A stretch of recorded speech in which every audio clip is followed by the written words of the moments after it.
시청자 여러분 안녕하십니까? 하루의 뉴스를 정리해드리는 YTN 뉴스나이트입니다.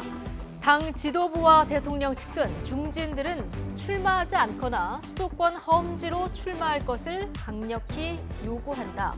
자, 국민의힘 이뉴환 혁신위원장의 두 번째 혁신 카드에 당이 술렁이는 모습입니다. 대상자 가운데 공식 입장을 낸 사람은 아직 없는데 당이 수희신에 한 걸음 다가갈지, 당내 갈등이 더 커질지 지켜볼 대목입니다.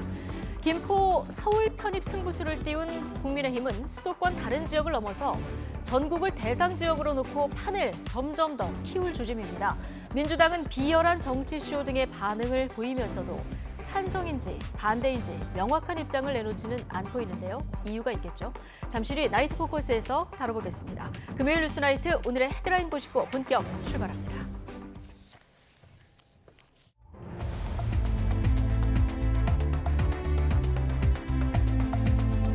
11월 3일 금요일 뉴스나이트 주요 뉴스입니다. 국민의힘 혁신위가 다음 총선에서 친윤 의원들과 당 지도부에 불출마 또는 수도권 험지 출마를 강력 요구했습니다. 당사자인 김기현 대표는 검토하겠다는 원론적인 답변만 내놨습니다. 서울 도심에서도 빈대가 쉽게 포착되는 등 전국에 빈대 공포가 커지고 있습니다. 정부는 빈대 확산을 막기 위해서 관련 부처와 지자체가 참여하는 합독대책본부를 가동합니다. 19억대 사기 혐의를 받는 전창조 씨가 결국 구속됐습니다. 남윤희 씨는 전 씨와의 공모 의혹을 전면 부인하며 선물 받은 명품 등을 경찰에 제출하기로 했습니다. 과실 없는 의료사고에 대한 국가보상금 제도가 소아청소년과 전반으로 확대됩니다. 소송 부담에 의사들이 소아청소년과를 기피하는 분위기 속에서 10년 만에 이 적용 분야가 확대될 것으로 보입니다. 이스라엘군이 하마스의 본거지인 가자시티 포위를 마치고 본격적인 시가전에 돌입했습니다.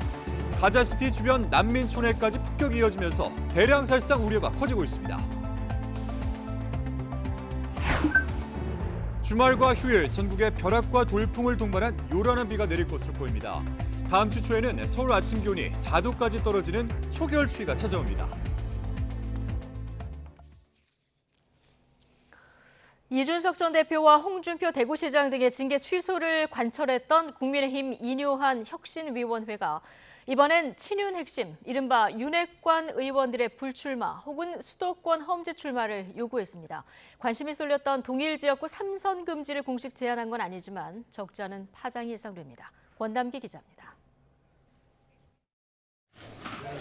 국민의힘 혁신위는 당 화합 차원의 대사면에 이은 두 번째 카드로 여당 지도부와 윤핵관 의원들의 정치적 거취 문제를 꺼내들었습니다. 영남에 기반을 둔 여권 핵심을 향해 내년 총선 불출마 또는 수도권 출마를 촉구한 겁니다. 당 지도부 및 중진, 대통령과 가까이 지내는 의원들은 총선 불출마를 선언하거나 아니면 수도권 지역에 혁신위는 구체적인 대상을 언급하진 않았지만 당 안팎에선 정조준 명단이 오르내렸습니다. 울산 4선 김기현 대표와 대구 3선 윤재옥 원내대표, 그리고 각각 강원 강릉과 부산 중진인 권성동 장재현 의원이 꼽혔습니다. 관심이 쏠렸던 동일 지역구 3선 연임 제안을 공식화하지 못했지만 사실상 같은 화두를 던졌다는 해석입니다. 이거는 정치적인 행위이기 때문에 지도부에서 당의 회생을 바라신다면 적절한 답변이 있을 걸로 기대와 예상을 하고 있습니다. 보궐선거 패배 이후 김포 서울 편입론으로 분위기 반전을 모색하는 김기현 대표는 원론적인 답변만 내놨습니다. 공식 제안이 오면 생각해보겠다는 취지로 말을 아꼈습니다. 종합적으로 제안해오면 우리 당에서 정식적인 논의기구와 절차를 통해서 종합적으로 검토하도록 하겠습니다. 여당 혁신위는 이 밖에 정치 불신 해소를 위한 추가 쇄신안을 당 지도부에 제안했습니다. 국회의원 규모 10% 감축과 불체포 특권 포기 등 그동안 거론됐던 안건들이 예상대로 포함됐습니다. 이뉴환 혁신위의 두 번째 제안은 결국 정치인의 희생이란 키워드와 연결돼 있다는 분석입니다. 하지만 평소 의정활동 그리고 지역구 상황 등을 면밀히 고려해야 한다는 반발도 적지 않은 만큼 여권 핵심이 어떤 답을 내놓을지 관심이 쏠립니다. YTN 권남기입니다. 더불어민주당은 국민의힘 혁신위원회의 권고를 두고 이른바 윤심 공천을 위한 공포탄이라고 비판했습니다. 강선우 대변인은 오늘 사면 브리핑에서 이번 권고는 윤석열 대통령 핵심 검찰 윤핵검 공천을 위해서 영남권 의원들에게 자리를 비우라는 선전포고라면서 이같이 비판했습니다. 그러면서 인효환 혁신위는 윤핵검 전진 배치를 위한 용산 선거기획단을 자청한 것이라면서 용산 대통령실 직속 선거기획단으로 간판을 바꿔서 달아야 한다고 지적했습니다. 네, 국민의힘이 내년 총선을 앞두고 내세운 이른바 메가시티 서울 구상의 파장이 수도권 곳곳으로 확산하고 있습니다. 가장 먼저 서울 편입 추진을 검토하는 경기도 김포를 포함해서 최소 5곳의 추가 편입 가능성을 열어두고 수도권 민심 추이를 지켜본다는 계획입니다. 보도에 조성우 기자입니다. 5선 조경태 의원을 중심으로 메가시티 서울 논의를 전담할 특별위원회를 띄운 국민의힘은 연일 여론전을 강화하고 있습니다. 서울 편입 논의를 촉발한 경기도 김포 말고도 구리와 하남, 광명, 고양, 부천 등 서울과 생활권을 공유하는 다른 도시들도 포함한다는 구상입니다. 주민 요구에 따라 최소 5곳까지 서울 확장론을 키울 가능성을 열어둔 겁니다. 또 나머지 도시에도 열망이 좀 있는 그런 지역이 있다면은 저는 그런 부분도 좀 열린 마음에서 들여다볼 그런 계획이 있습니다. 특위 구성도 속도를 내고 있습니다. 관련 상임위 경험이 풍부한 소속위원들과 외부 전문가 등 15명 안팎으로 꾸려 오는 7일부터 본격적인 활동에 들어갑니다. 대상 지역 방문과 현장 간담회, 오세훈 서울시장과의 협의 등을 통해 입법 논의를 본격화할 예정입니다. 당 싱크탱크인 여의도연구원도 자체 여론조사를 통해 지원 사격에 나섭니다. 다음 주 중에 서울과 경기 유권자들에게 김포 서울 편입, 메가시티 서울에 대한 생각을 물을 걸로 알려졌습니다. 당 차원에서도 윤석열 정부의 지방분권 기조와 어긋난다는 지적을 일축하며 특위 활동에 힘을 실었습니다. 지방의 이 다핵화 내지는 권역별 뭐 하는 것과 지금 우리가 뭐 김포 편입되고 이런 것과 다르지 않다고 생각합니다. 서울 집중화만 논의되는 게 아니에요. 동시에 수도권 총선 전략이란 민주당 공세는 한층 강경하게 맞받았습니다. 포퓰리즘 정책, 국면 전환용 총선 전략이라고 애써 폄하하며 표심에 영향을 줄 여론 추이에만 노심초사하는 모습이 안타깝기조차 합니다. 국민의힘이 이른바 메가 서울 확장 이슈를 키우면서 서울과 경기 지역 민심은 들썩이고 있습니다. 총선을 앞둔 상황에서 여당이 선점한 주도권을 이어갈 수 있을지는 앞으로 확인될 수도권 여론 향배에 달렸다는 관측입니다. YTN 조성호입니다. 더불어민주당은 여당이 띄운 김포시 서울 편입론에 맞서서 서울 지하철 5호선과 9호선 연장 문제를 부각하며 반격에 나섰습니다. 5호선 연장 사업 지연은 원희룡 국토교통부 장관을 비롯해서 정부 여당이 소극적인 탓이라면서 실질적인 교통대책 마련을 촉구했습니다. 이준엽 기자가 전해드립니다. 김포 편입 할 거냐 말 거냐는 여당 질문에 더불어민주당은 지하철 5호선 연장 할 거냐 말 거냐는 질문을 거꾸로 꺼내들었습니다. 골병 라인으로 악명 높은 김포 주민들의 교통난을 직접 겨냥해 역공에 나선 겁니다. 정부 여당은 자신들이 뭉개왔던 5호선 연장 문제에 대한 입장을 정해야 합니다. 노선안의 조속한 확정과 예타 면제를 통해 당장 내년부터 사업에 착수할 수 있도록 해야 합니다. 특히 지난해 11월 국토교통부가 5호선 연장 추진을 밝혔는데도 지자체사의 이견과 경제성을 핑계로 사업을 끌고 있다며 정부 책임을 부각했습니다. 지난 9월 원희룡 장관이 사업 무산 가능성까지 언급한 점도 꼬집었습니다. 분담 못하겠다 그러면 무산되는 거예요. 거기다가 이 5호선 부분에 이게 시간을 끌게 되면 이게 9호선 연장 부분에도 영향을 주고요. 민주당은 여기에 더해 9호선 연장 추진도 제안하며 전선을 더 분명히 했습니다. 서울 메가시티에 맞서 불경을 비롯한 지방 메가시티가 우선이라며 지역 균형 발전 필요성을 강조한 겁니다. 부산 국회의원들이 불경 메가시티는 걷어차면서 서울 메가시티 앞장서는 엽기적인 행태를 뭐라고 불러야 합니까? 다만 김포 편입 문제 자체에 대한 명확한 찬반 입장을 꺼리는 당내 분위기에 대해 비판적인 목소리도 나옵니다. 김대중 대통령의 지방자치 노무현 대통령의 균형 발전 정책을 계승하는 당이잖아요. 그래서 민주당이 그런 정체성 입장에서 보면 단호할 필요가 있는데. 민주당으로서는 지난 18대 총선에 분 뉴타운 바람의 쓴맛을 본 기억을 떠올리며 수도권 여론에 촉각을 기울이고 있습니다. 하지만 내년 총선을 앞두고 여당에 끌려다닐 수만은 없는 만큼 균형 발전과 교통 문제를 고리로 반전을 꾀하는 모양새입니다. YTN 유준엽입니다. 중국 출장을 마치고 귀국한 김동연 경기지사는 김포시 서울 편입 추진 논란과 관련해 대국민 사기극이라면서 강하게 비판했습니다. 윤석열 대통령에 대해서도 이 문제에 대해 침묵하지 말고 입장을 밝히라고 압박했습니다. 최명신 기자입니다. 중국 출장 중 베이징 현지에서 김포의 서울 편입 논란을 강도 높게 비판했던 김동연 지사는 귀국 브리핑에서 비판의 톤을 더 높였습니다. 나라의 미래는 안중에도 없고 오로지 김포 시민을 표로 본 발상에서 비롯된 대국민 사기극이라고 지적했습니다. 그야말로 선거용 변종 게리 맨더링입니다. 세계적 조롱거리가 될 것이고 또 실천 가능성이 거의 없어서 대국민 사기극이 될 것입니다. 윤석열 대통령에 대해서도 책임 있는 답변을 요구했습니다. 여당이 김포 서울 편입을 당론으로 정한 날 윤 대통령이 지방을 방문해 지역 균형 발전을 거론한 걸 문제 삼은 겁니다. 국민의힘이 김포시 서울 편입을 당론으로 정하고 특위까지 구성한 바로 그날 윤석열 대통령은 대전에서 지방자치와 지역 균형 발전의 날에 참석을 해서 그날도 지방시대를 주창했습니다. 그러면서 경기도는 경기 북부 균형 발전을 염원하는 360만 경기 북부 도민의 기대에 부응하기 위해 지방 분권 차원에서 원칙적으로 대처하겠다고 강조했습니다. 국토 갈라치기를 표를 얻기 위해서 하는 그야말로 아주 참 못된 정치입니다. 그렇기 때문에 이 문제에 있어서 저희는 지방 분권과 국토 균형 발전 차원에서 대처할 것입니다. 김 지사는 중국 출장 중 김포 서울 편입 논란이 일파만파로 확산한 만큼 야당 관계자들과 대응책 마련에 집중할 것으로 보입니다. 이런 가운데 서울 편입론이 김포를 넘어 인근 서울 생활권 도시로 확산하고 있습니다. 먼저 구리시가 편입 의지를 공식 피력하고 나섰습니다.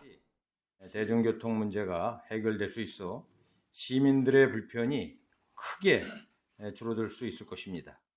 하남 위례 가밀지구 주민들도 서울 편입을 위한 추진위원회를 구성하고 시민운동을 본격화하겠다고 밝히는 등 서울 편입 이슈는 서울 인근 도시로 확산세를 더하고 있습니다. YTN 최명신입니다. 전 펜싱 국가대표 남현희 씨 재혼 상대로 알려진 뒤 사기 의혹이 드러났던 전청조 씨가 구속 상태로 경찰 조사를 받게 됐습니다. 전 씨 측이 사기 혐의를 모두 인정한 가운데 공모 의혹을 받는 남현희 씨는 선물 받은 고가 금품을 경찰에 모두 제출하기로 했습니다. 김태원 기자입니다. 각종 사기 의혹을 받는 전청조 씨에 대한 구속영장이 발부됐습니다.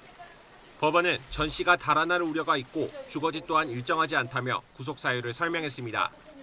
전 씨는 구속 전 피의자 신문을 받기에 앞서 검은 옷과 마스크로 얼굴을 가린 채 아무 말 없이 경찰서로 나섰습니다. 피해자에게 변정 어떻게 하실 계획입니까? 사기 공무원 다른 사람 없습니까? 전청조 씨 측은 전 씨가 혐의를 인정한다며 피해자들에게 죄송하다고 전했습니다. 다만 결혼 예정 상대였던 남현희 씨와 입장이 엇갈리는 부분은 진실이 밝혀지도록 노력하겠다고 선을 그었습니다. 그건 전부 다 인정한 상황입니다. 그 남현희 씨와의 그 진술 중에 서로 엇갈리는 부분이 그 실체가 좀 밝혀지기를 저희도 기대하고 있습니다. 경찰은 전 씨가 범행에 쓴 측근 소유의 계좌 내용을 추적해 자금 흐름을 확인한 뒤 공범이 있는지 수사를 이어갈 방침입니다. 이런 가운데 남현희 씨 측은 자신이 공범이 아닌 피해자라고 거듭 강조하고 있습니다. YTN이 확보한 자료를 보면 전 씨는 남 씨에게 임신을 축하한다며 명품 아기 신발을 보내고 모기업 혼외자 신분이어서 받았다는 선물을 과시했다고 주장했습니다.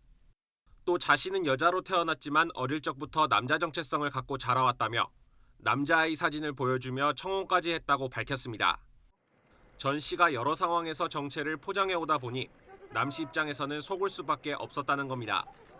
남 씨는 전 씨에게 받은 선물로 논란이 된 벤틀리 차량과 명품 가방 등 금품을 모두 이미 제출 형식으로 경찰에 전달할 예정입니다. 공모 여부에 대한 주장이 서로 엇갈리는 가운데 양측 모두 대질 신문을 요구하고 있어 실제 대면이 이뤄질 가능성도 있습니다. YTN 김태원입니다. 오늘 중부를 시작으로 주말에는 전국에 요란한 가을비가 내립니다. 특히 휴일에는 강풍을 동반한 호우가 내릴 것으로 보여서 주의가 필요합니다. 비가 끝나는 다음 주 초반에는 초겨울 추위가 찾아올 전망입니다. 김민경 기자입니다. 늦더위 속에 중부 곳곳에 가을비가 시작됐습니다. 비는 주말에는 제주도와 남부까지 확산하겠습니다. 비의 양은 전국적으로 5에서 50mm, 중부 곳곳에는 벼락과 돌풍, 우박이 동반될 걸로 보입니다. 이어 휴일에는 전국에 다시 비가 내리는데 가을비답지 않게 호우가 쏟아질 걸로 보입니다. 발달한 저기압이 5일과 6일 사이 한반도에 영향을 주면서 강한 바람을 동반한 강한 비와 많은 비가 내릴 것으로 예상됩니다. 중부와 해안가, 산간 지역에는 최고 100mm 안팎의 큰 비가 오겠습니다. 일부 지역에는 시간당 20에서 40mm의 호우가 쏟아져 비 피해도 우려됩니다. 비는 다음 주 월요일까지 이어지다 그치겠지만 이후에는 날씨가 추워지겠습니다. 서울 아침 기온이 영상 4도로 이번 주보다 15도 가까이 떨어지며 초겨울 추위가 찾아올 전망입니다. YTN 김민경입니다. 최근에 지방은 물론 서울에도 빈대가 퍼져 있다는 우려가 커지고 있습니다. YTN 취재진이 실태를 알아보기 위해서 서울 시내 고시원 등을 돌아봤는데 곳곳에서 살아 움직이는 빈대를 쉽게 포착할 수 있었습니다. 전문가들은 심각한 상황으로 보인다며 지자체의 철저한 방역을 강조했습니다. 윤태인 기자의 보도입니다. 고시원에 사는 66살 박혜목 씨는 밤마다 잠을 쉽게 이루지 못합니다. 빈대가 박 씨를 괴롭히기 때문입니다. 실제 박 씨의 몸에는 빈대에 물린 흔적이 그대로 남아있고 방 곳곳에서도 빈대가 있던 흔적을 쉽게 찾을 수 있습니다. 심지어 살아있는 빈대가 취재진 앞으로 기어다니기도 합니다. 얼마 전 주변의 다른 방들과 함께 방역을 진행했지만 효과는 며칠을 넘기지 못했습니다. 저녁에 잠은 못 자죠. 한 2, 3일은 괜찮더라고요. 그 다음에 또 이렇게 나와요. 다른 지역의 고시원도 상황은 비슷합니다. 성인 남성 한 명이 겨우 누울 정도 크기의 방 구석구석 빈대알 흔적이 가득합니다. 한 달 전까지만 해도 이곳은 원래 사람이 살던 방이었습니다. 하지만 빈대가 속출하면서 결국 방을 비울 수밖에 없었습니다. 전체적으로 보니까 빈대가 꽤 많은 것 같은데 그 안에 이게 굉장히 많으면 침대 주변이 아니라 그 천장에 뭐 하여튼 주변에 어떤 몰딩된 거라든가 뭐 콘센트 안이라든가 액자 뒤에라든가 뭐 온통 다 들어있을 것 같아요. 내가 그 정도면 심각한데 거기. 빈대 출몰로 우려가 커지자 서울시는 빈대 예방관리 안내서를 배포하고 부서 합동으로 방제 방안 마련에 나섰습니다. 또 지자체별로 숙박시설이나 목욕탕을 직접 방문해 점검에 들어갔습니다. 유관 점검 직원들이 나가서 이렇게 다 들춰보고 유관 점검하고요. 그 해당 업소에게 방역을 하라고 지도 점검한다고 하네요. 따로 같이 가는 건 아닌 것 같아요. 다 서베이에서. 하지만 이미 빈대가 속속 포착되고 있어 점검만으로는 부족하다는 비판이 나옵니다. 특히 빈대들이 살충제에 대한 내성을 갖춘 것으로 의심되고 있어 더욱 철저한 대책 마련이 시급하다는 지적입니다. 피레스로이드 계통 살충제에 대해 저항성 발달이 돼 있을 거예요. 피레스로이드 계통의 약제가 DDT하고 작용 기작이 비슷해요. 빈대가 이미 서울을 비롯해 전국 각지에서 속속 발견되는 만큼 정부나 지자체가 서둘러 방제에 나서야 한다는 목소리가 커지고 있습니다. YTN 윤태인입니다. 최근 빈대가 숙박시설과 목욕장에서 전국적으로 출현해 피해 사례가 발생함에 따라 정부가 빈대 정부합동 대책본부를 운영합니다. 대책본부에는 행안부와 보건복지부, 질병관리청 등 10개 관계부처와 지자체가 참여합니다. 대책본부는 오늘 오후 이한경 재난안전관리본부장 주재로 첫 긴급대책회의를 개최하고 빈대 방제 추진 현황과 효과적인 빈대 방제, 확산 방지를 위한 방안을 논의했습니다.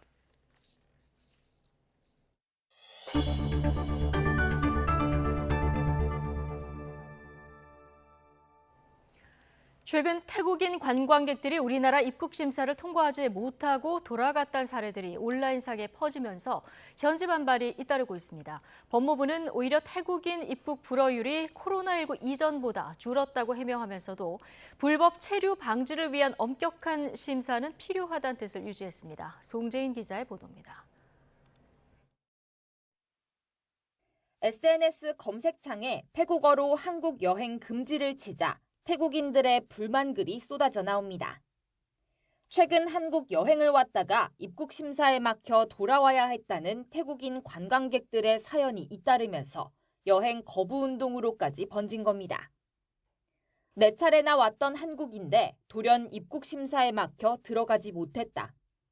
월급과 비교해 너무 많은 돈을 들고 왔다는 황당한 이유로 태국으로 돌려보내졌다는 사례가 대표적인데 자칫 양국 갈등으로 비화할 가능성까지 나오면서 스레타 타위신 태국 총리가 나서 태국 국민 추방 문제를 조사하겠다고 밝히기도 했습니다. 우리 법무부 역시 사실 확인에 들어갔습니다. 확인된 사례 중에는 과거 관광 목적으로 한국에 왔다가 금지된 영리 활동을 한 게 파악돼 추가 입국을 막은 경우도 있었다고 설명했는데 이외에도 한국에 올 때마다 최장 90일 체류 기간을 꽉 채우고 가거나 너무 큰 돈을 들고 온 경우에는 관광 의도가 의심스러울 수밖에 없다고 밝혔습니다. 무엇보다 실제 통계를 보면 태국인 입국 불허율은 2019년과 비교해 오히려 줄었다며 태국만 겨냥해 차별하는 게 아니라고 해명했습니다. 최근 논란이 커지는 건 코로나19 유행이 끝나고 다시 국내 여행 수요가 많아지면서 불허 사례가 활발히 공유되고 있기 때문인 것 같다고 분석했습니다. 다만 국내 태국인 체류자 가운데 78%가 불법 체류 상태인 만큼 상대적으로 엄격한 입국 심사는 불가피하다고 강조했습니다. 법무부가 긴급 진화에 나서긴 했지만 사실상 현재 제도상 큰 문제가 없다는 입장을 내면서 태국 현지의 불만이 조속히 사그라지긴 어려울 것으로 보입니다. YTN 송재인입니다. 부산 도심의 현금 인출기에서 50대 여성에게서 돈을 빼앗으려다가 흉기를 휘두른 60대가 2시간여 만에 붙잡혔습니다. 오가는 사람이 많은 대학가에 그것도 퇴근 시간 무렵이었는데도 대담하게 범행을 시도했습니다. 차상은 기자입니다. 현금 인출기 부스에 50대 여성이 들어갑니다. 곧이어 마스크와 모자로 얼굴을 가린 60대 A씨가 여성을 따라 들어갑니다. 얼마 지나지 않아 부스를 빠져나온 A씨가 달아납니다. 안에서 A씨는 현금을 뽑아서 내놓으라고 협박했는데 여성이 응하지 않자 흉기를 휘둘렀습니다. 당시 순찰차가 주변을 지나고 있었지만 상황을 곧바로 알아차리지는 못했습니다. 부스가 있는 곳은 대학가이고 당시는 퇴근 시간이어서 오가는 사람이 많았지만 강도 행각에는 거리낌이 없었습니다. 피해 여성은 어깨와 팔을 다쳤지만 다행히 생명에는 지장이 없는 거로 파악됐습니다. 신고를 받은 경찰은 근처 CCTV를 분석해 2시간여 만에 근처 빌라에서 A씨를 긴급 체포했습니다. A씨는 경찰 조사에서 생활비가 필요했다고 말했습니다. 1초간 지는 건 없고 지나가다가 생활고에 많이 집사치니까 우발적으로 그런 것 같아요. 돈을 찾아라고 했는데 이제 반항하니까. 경찰은 A씨를 상대로 범행 경위 등을 추가 조사한 뒤 구속영장을 신청할 계획입니다. YTN 차상림입니다. 이스라엘이 가자시티를 포위하면서 하마스와의 전쟁이 본격적인 시가전 국면에 돌입했습니다. 대량 살상 우려 속에 친이란 세력의 지원으로 전쟁은 확전 위기에 놓였습니다. 서봉국 기자입니다. 가자 지구에 진군한 이스라엘 기갑부대 사령관이 비장하게 명령을 내립니다.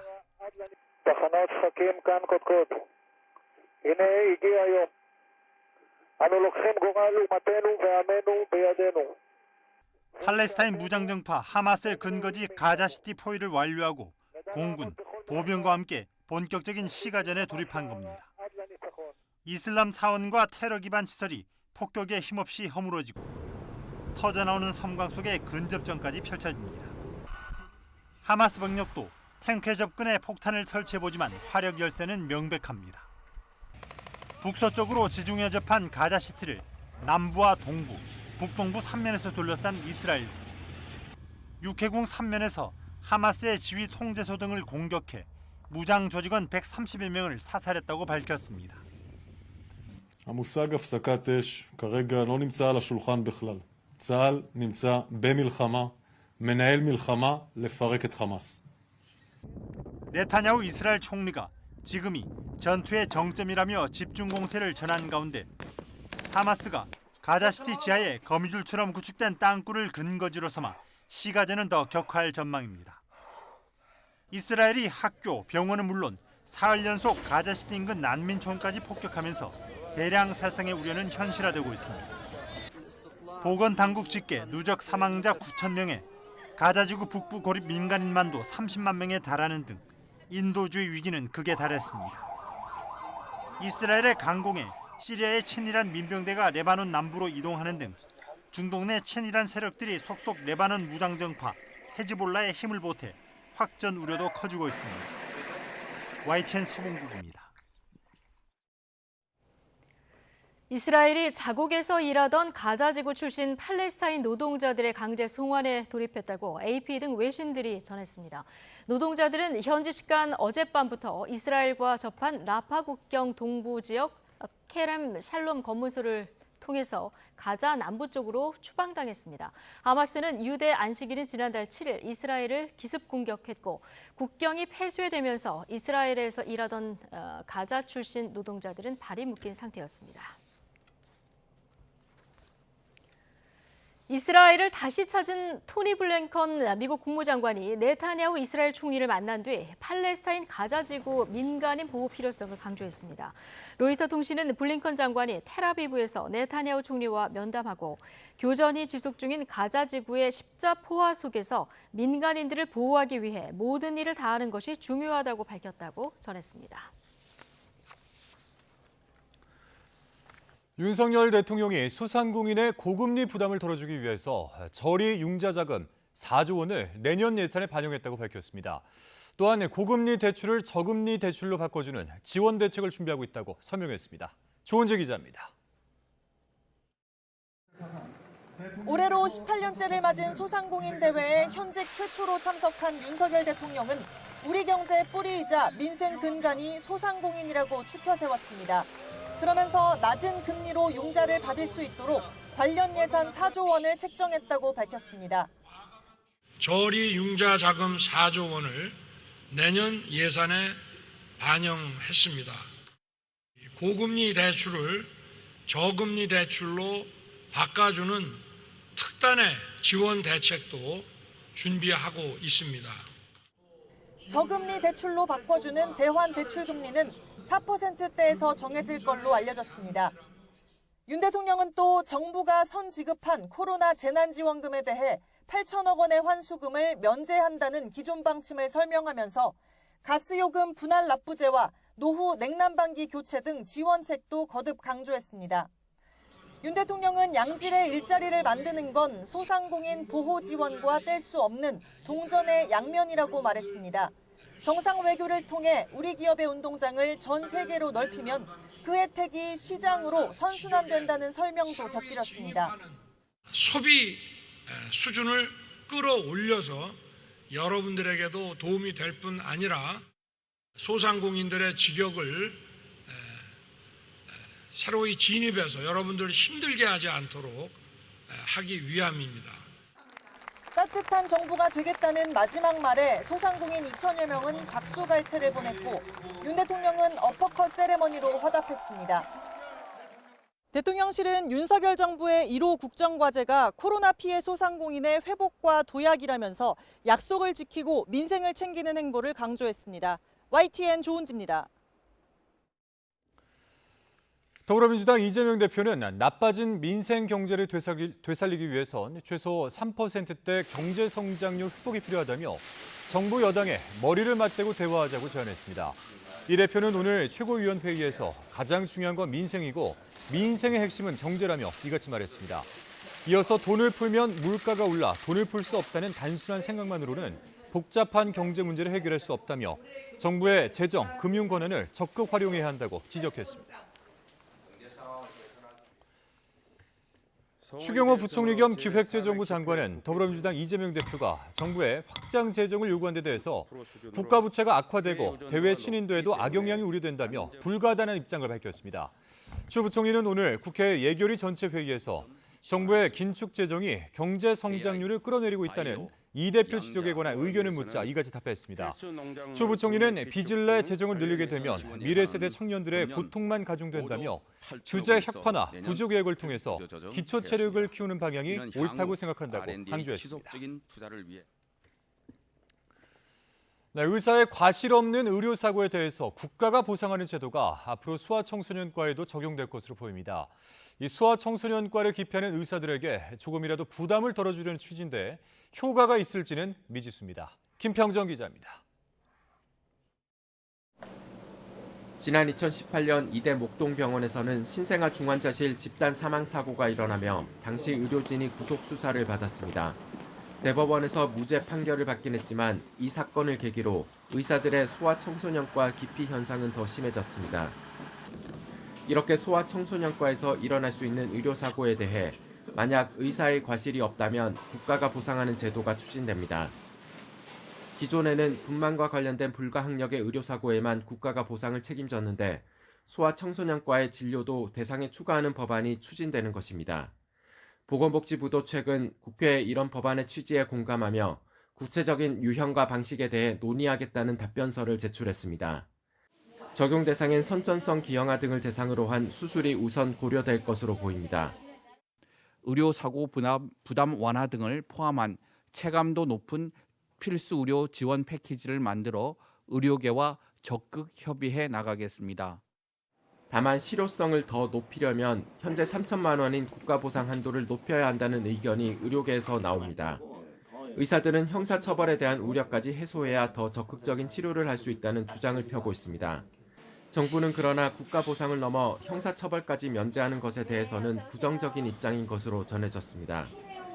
보건복지부는 보상 대상과 국가보상금 범위를 어떻게 정할지를 의료계와 환자단체, 재정당국 등과 협의할 예정입니다. YTN 김평정입니다. 인플루엔자, 독감 유행이 기승을 부리면서 일주일 새 73%나 급증한 것으로 나타났습니다. 특히 학교에 다니는 아동과 청소년들은 유행 기준보다 13배가 넘게 독감에 걸리고 있는 것으로 집계됐습니다. 질병관리청은 어제 기준으로 6살에서 13살까지 어린이 독감 백신 접종률이 47.5%로 지난해 같은 기간보다 낮다며 적극적인 접종을 당부했습니다. 우리 군이 이달 말 독자 정찰 위성 1호기 발사에 나섭니다. 군 당국은 북한의 위협을 상대로 한 감시 정찰 자산의 핵심 전력이 될 것이라고 강조했습니다. 최민기 기자입니다. 우리 군의 정찰 위성 1호기가 오는 30일 발사대에 오릅니다. 전자광학과 적외선 장비가 탑재된 위성으로 지난 2018년 초부터 최근까지 개발과 제작이 이루어졌습니다.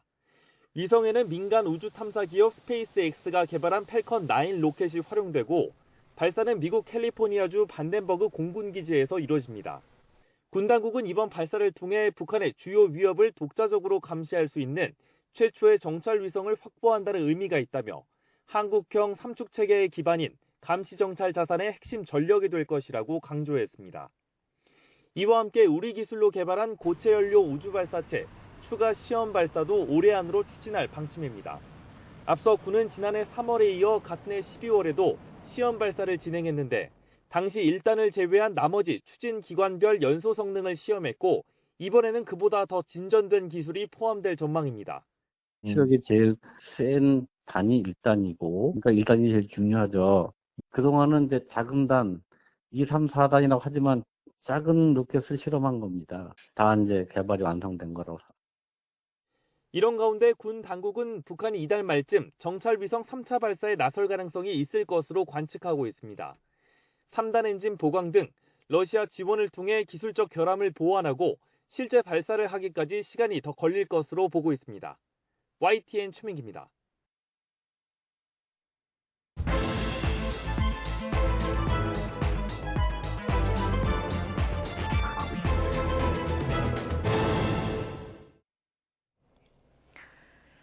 네, 오늘의 정치권 관심 뉴스들 진단해보는 나이트 포커스 정호김, 김영주 전직 의원 두 분 모셨습니다. 어서 오십시오. 안녕하십니까? 자, 인요한 혁신위원장이 당 지도부와 중진 또 대통령 측근 인사들을 향해서 총선 불출마 또는 험지 출마를 촉구했는데요. 당내 파장이 클 것 같습니다. 영상 먼저 보고 오시겠습니다.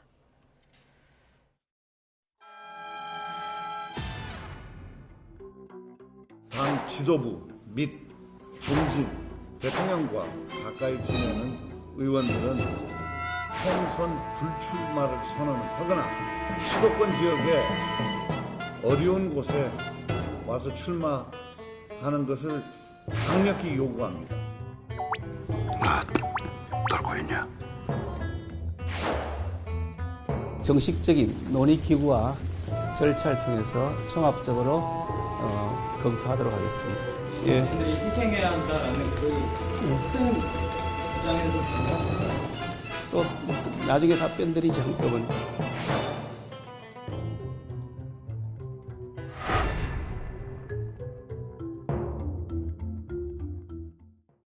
네. 지금 뭐 떨고 있거나 화가 난 의원들 좀 있을 것도 같은데요. 어쨌든 오늘 국민의힘 혁신위가 당 지도부, 중진, 그리고 대통령과 가까운 사람들 출마하지 말거나 아니면 수도권 험지에 출마할 것을 강력히 요구한다. 자, 이렇게 얘기를 했습니다.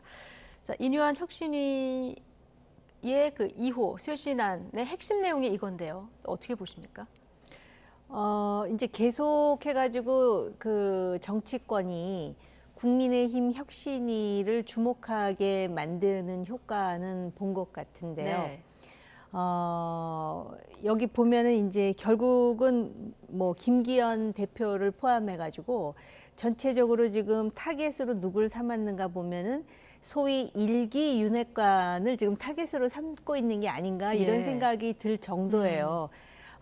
장제원 의원도 포함될 것 같고요. 또 옛날에 그 윤한홍 의원이 사실은 그 대통령 취임 네. 때까지 굉장히 이름이 특히 네. 용산 이전이라든지 이런 분들이 지금 그 아무래도 대상이 되지 않을까. 그러면은 그 자체로 보면은 대통령과 친한 사람들을 어찌됐든 간에 지금 어려운 과제를 던지는 자체만으로도 여론상으로는 아, 뭔가 국민의힘이 변하고 있구나라는 네. 인식을 주기에는 충분할 것 같은데요.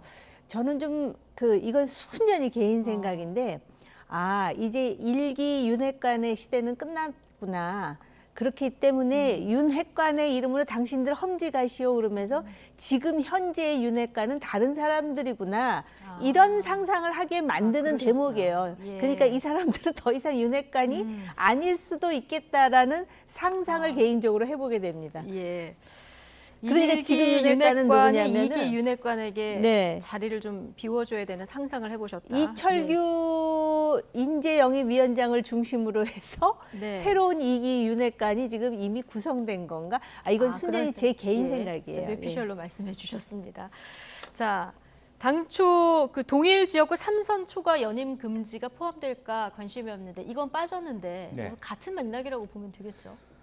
어쨌든 지금 이제 뭐 강한 근거라고는 얘기를 네. 합니다만은 최종적으로 뭐 최고위라든지 당 대표가 어떻게 안을 받아서 이것을 어느 정도 받을 것인가 이제 봐야 될 것 같은데 어쨌든 기본적으로는 인요한 위원장이 굉장히 잘하고 있는 것 같습니다. 예. 그러니까 1호안은 로키로 하면서 2호안은 그야말로 폭탄처럼 던져버린 건데요. 그러면서 실제로 보면 이제 3선에 대해서 이제 내부 논란이 좀 있을 수 있어요. TK, PK는 그 말이 됐는데 수도권 3선의 경우는 경우가 다르거든요. 예. 이제 그렇기 때문에 이제 일반화할 수 있느냐 하는 부분에 대한 미세 조정은 필요하지 않겠냐 네. 이렇게 보여지고 이제 그럼에도 불구하고 큰 틀에서 국민들이 어떤 체감하고 공감하는 또 국민의힘의 변화라고 느껴질 만한 사항은 일단 진척되고 있다 저는 그렇게 보여집니다. 아, 그렇군요. 어쨌든 이게 공식 의결은 아니고 정치적 권고의 의미가 있다. 혁신위원들은 이런 설명을 또 덧붙이기도 네. 했는데요. 어쨌든 인요한 위원장은 강력히 요구한다라는 아주 강력한 표현을 쓰긴 했습니다. 문제는 당에서 수용할지 여부 아니겠습니까? 네. 자, 인요한 위원장이 당 분위기를 수용할 수밖에 없게 만들어나겠다 이렇게 얘기를 했습니다마는 벌써부터 뭐 당내에서는 대통령하고 가까운 사람 기준을 어떻게 정하냐, 다 뺐다가 민주당한테 자리 내주면 어떡하냐 이런 뭐 의견들이 좀 나오는 것 같기도 하고요. 얼마나 수용할까요, 당에서? 근데 지금 그 지역구를 보면 다 뺐다가 민주당에게 자리 내주는 지역구는 아니에요. 그러니까는 험지냐 아니냐로 보면 전혀 험지가 아닌 지역이기 때문에 제가 지난주에도 그 말씀을 드린 것 같은데 그렇기 때문에 지금 그 소위 중진이고 친한 분으로 이렇게 이제 지목된 분들은 상당히 지금 불쾌하고 불안하지 않을까. 그런데 사실은 혁신위가 의사결정 기구는 아닙니다. 그러니까 혁신위에서 의결을 한다 그래서 과연 최고위가 다 받을 것인가. 이제 그 모양을 보면 지금 국민의힘의 권력 지형이 어떤가를 우리가 확인할 수가 있는 것이죠. 그러니까 혁신위가 의결을 했는데 최고위에서 이거를 받아들인다. 그러면 분명히 혁신위의 목소리가 커지는 것이고 그러다 보면 또 여러 가지 이제 상상력이 동원되겠죠. 혁신위 뒤에 누가 있다. 뭐 이런 얘기가 나올 수도 있거든요. 왜냐하면 정치라는 게요. 보이는 게 다가 아니기 때문에 그렇습니다. 그다음에 또 하나.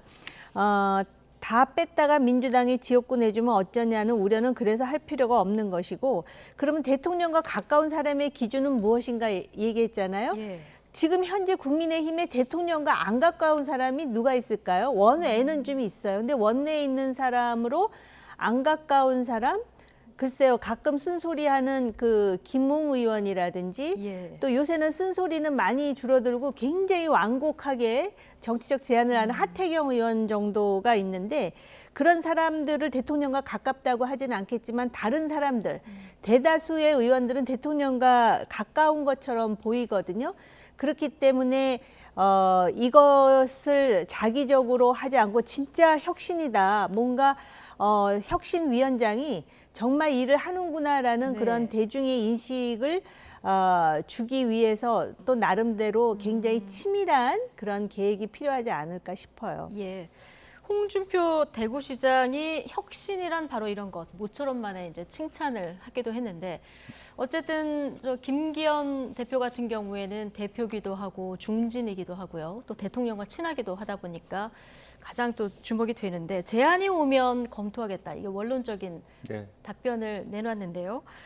자, 혁신위가 꼽은 대상자 가운데 아직까지 명확하게 내가 어떻게 수용하겠다 이런 입장을 밝힌 사람은 없는데 자, 초선인 이용 의원, 대통령을 그 당선인 시절부터 이렇게 수행했던 그런 인물인데 후보 시절부터 나는 받아들이겠다 첫 화답이 나왔어요. 이거 어떻게 봐야 될까요? 실제로 본인은 지역에 뛰려고 노력하다가 잘 안 된 배경을 또 갖고 있어요.